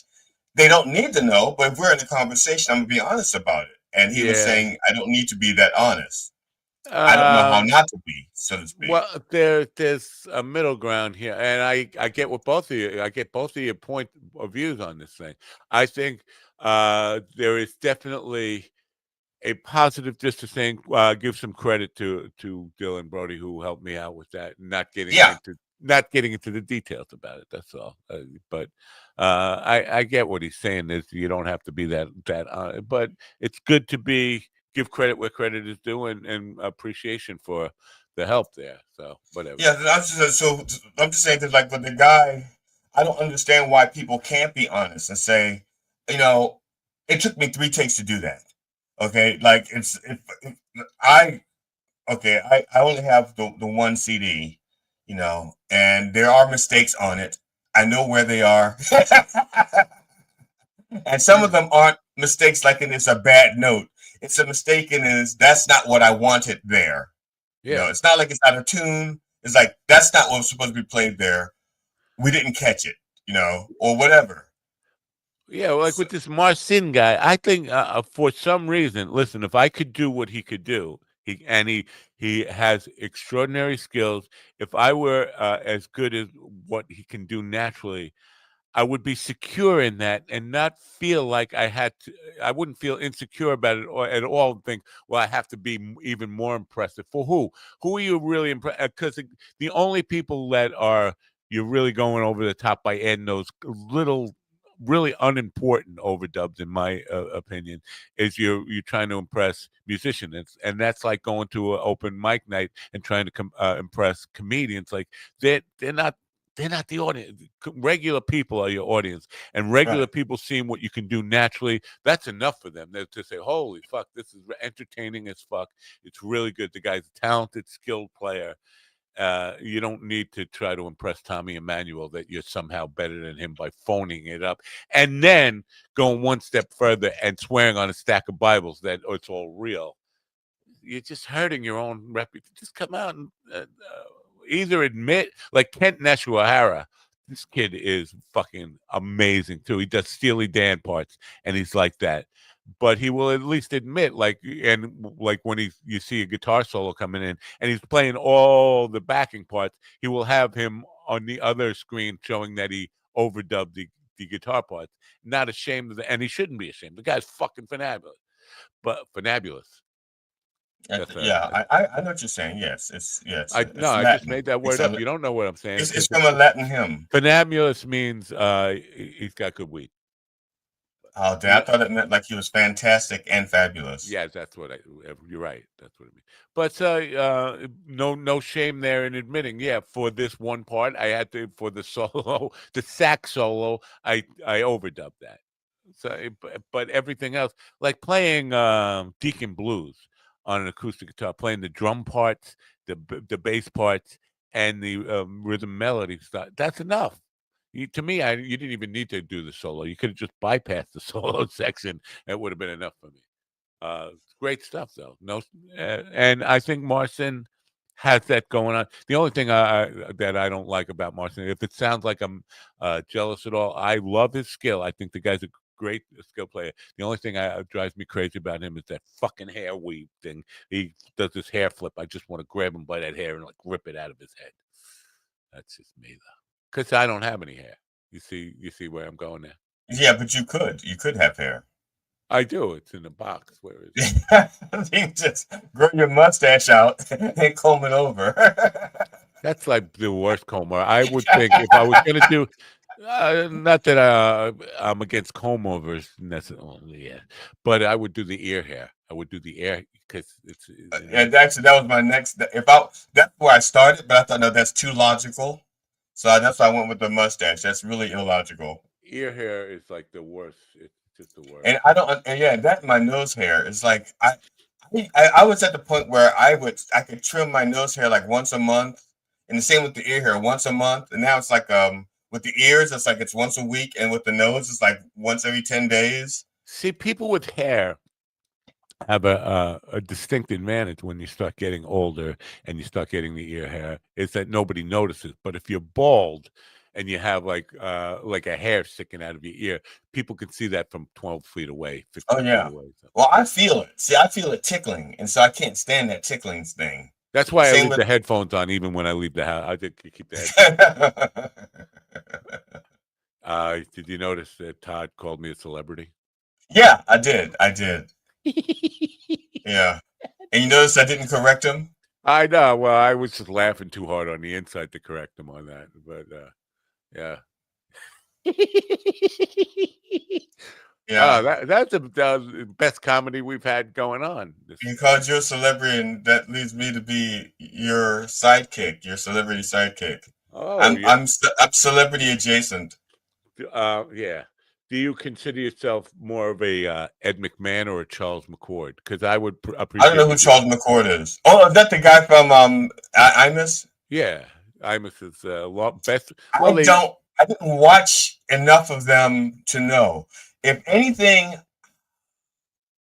well, here's why I draw the comparisons to Charles McCord. Charles McCord was an excellent writer, very prolific writer, and I think he wrote 90% of all the funny things that Imus ever really said. Yeah, but we don't have that kind of thing where I don't write anything for you. No, but he was definitely he wrote a lot of the content for the show. That not necessarily the words that came out of Imus's mouth. I think Billy Saul-Hargis was Imus's, Geraldo Rivera, whatever that, Geraldo Rivera, whatever that thing was. But the commercial, the Wilford Brimley bits, all that kind of stuff, that was all Charles McCord writing, and the what is it? The press corps speech for the Clinton that got Imus in big trouble when he was talking about Monica Lewinsky and Go Baby and all that stuff. That stuff was all Charles McCord's writing. Excellent writing. Now, I did try to write some stuff for the show. I just got frustrated because I'm not going to mention Ron and Steven by name, but they wouldn't take the material seriously. They just, yeah. And so it didn't work out. I think it would have worked out if they had read the script. And I think if I wasn't a comedian, a fellow comedian, I don't know. I think if they had written it themselves, they'd taken it more seriously.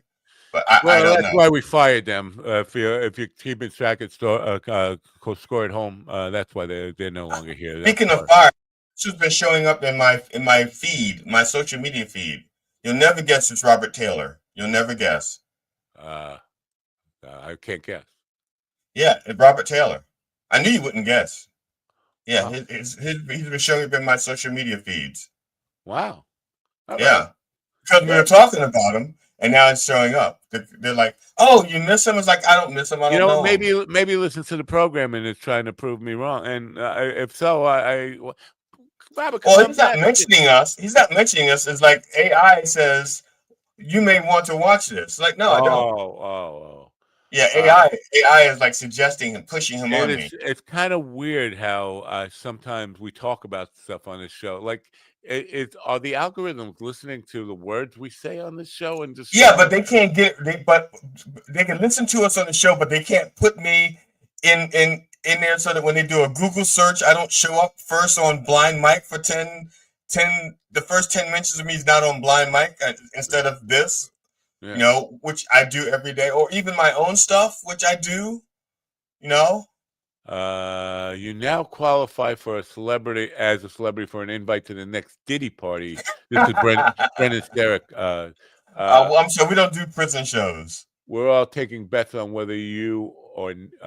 whether or not you're going to go in with Mike or not. Mike or not. Is Diddy in jail? He's in jail. I think he is in jail. So we don't do prison shows. Matt might. I don't.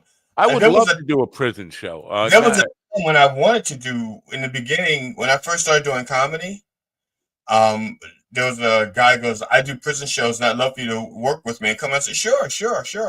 But then he got a couple of other comedians involved and they didn't want to work with me.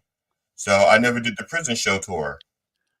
I think, and I'm just basing this off of very few people who I know who have done prison shows. I think the audiences in there, captive audience, they're very good. I mean, I think if you want to feel good about what you're doing, if you want to feel like, wow, people love me, I don't suck as much as I thought I suck. Do a prison show because they, I've done.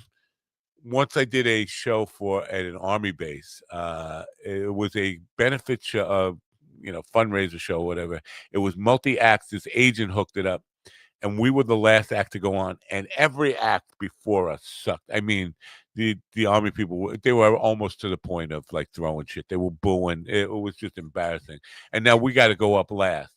And when we went up, we were somewhat polished. This is like 2003 or something.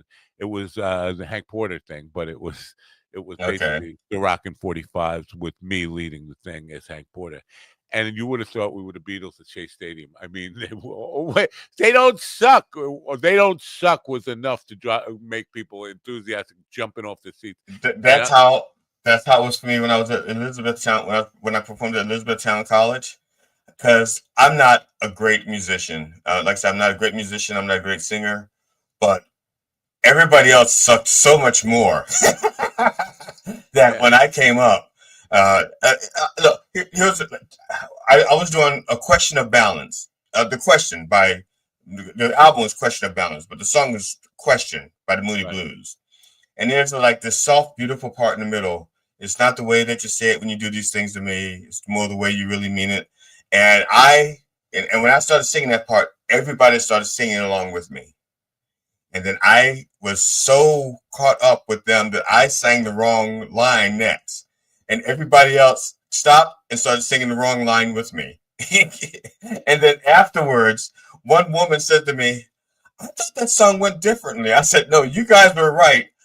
I heard you guys singing and I got lost. And so I started singing the wrong line. She goes, oh, I thought we messed up. I said, no, I messed up. You guys just all followed me. Thank you.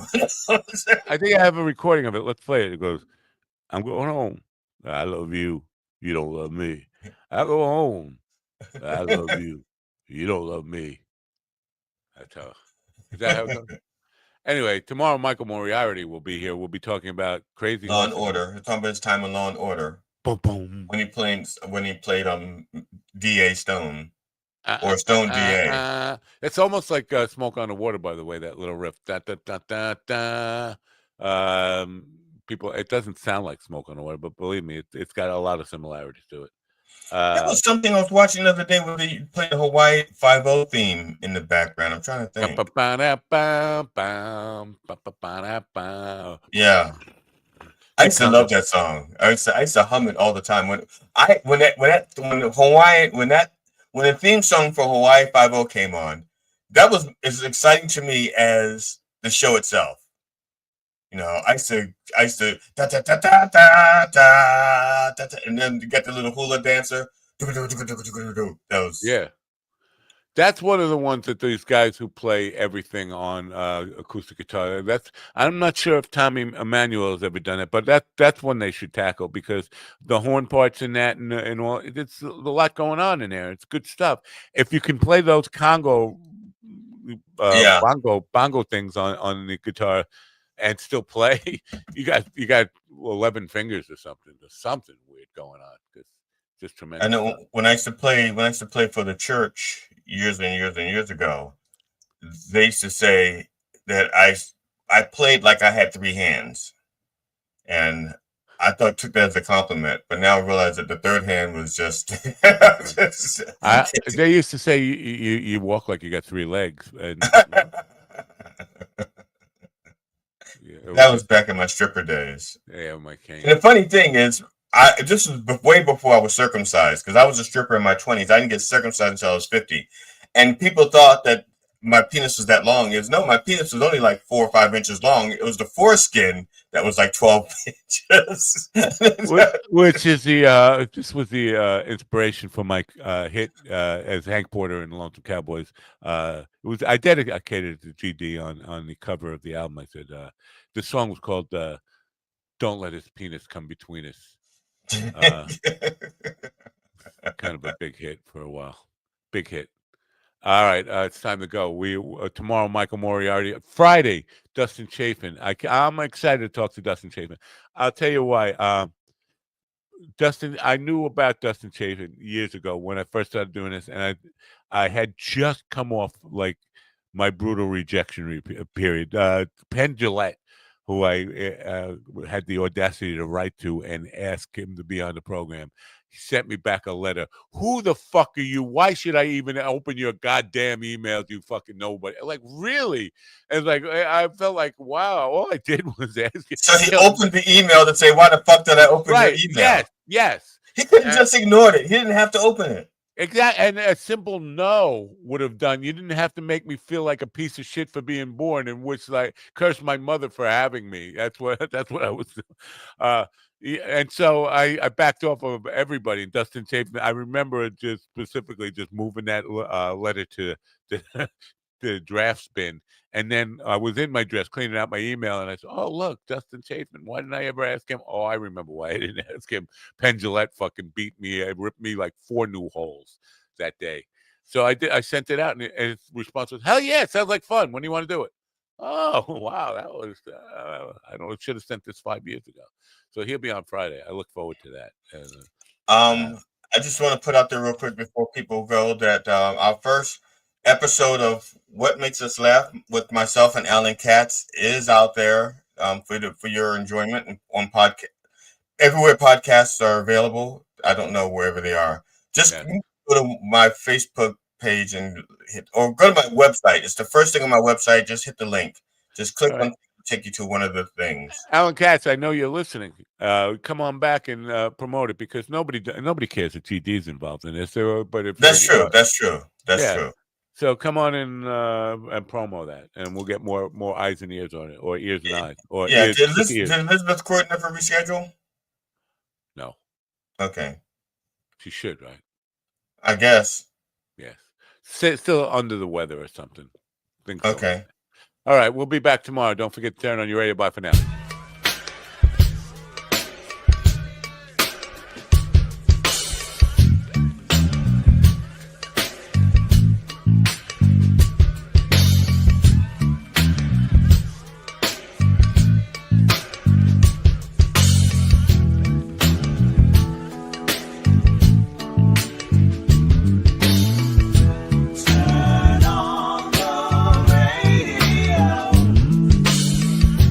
I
listen to me, listen to me now. Listen to me, listen to me, listen to me now. Listen to me, listen to me, listen to me now. Listen to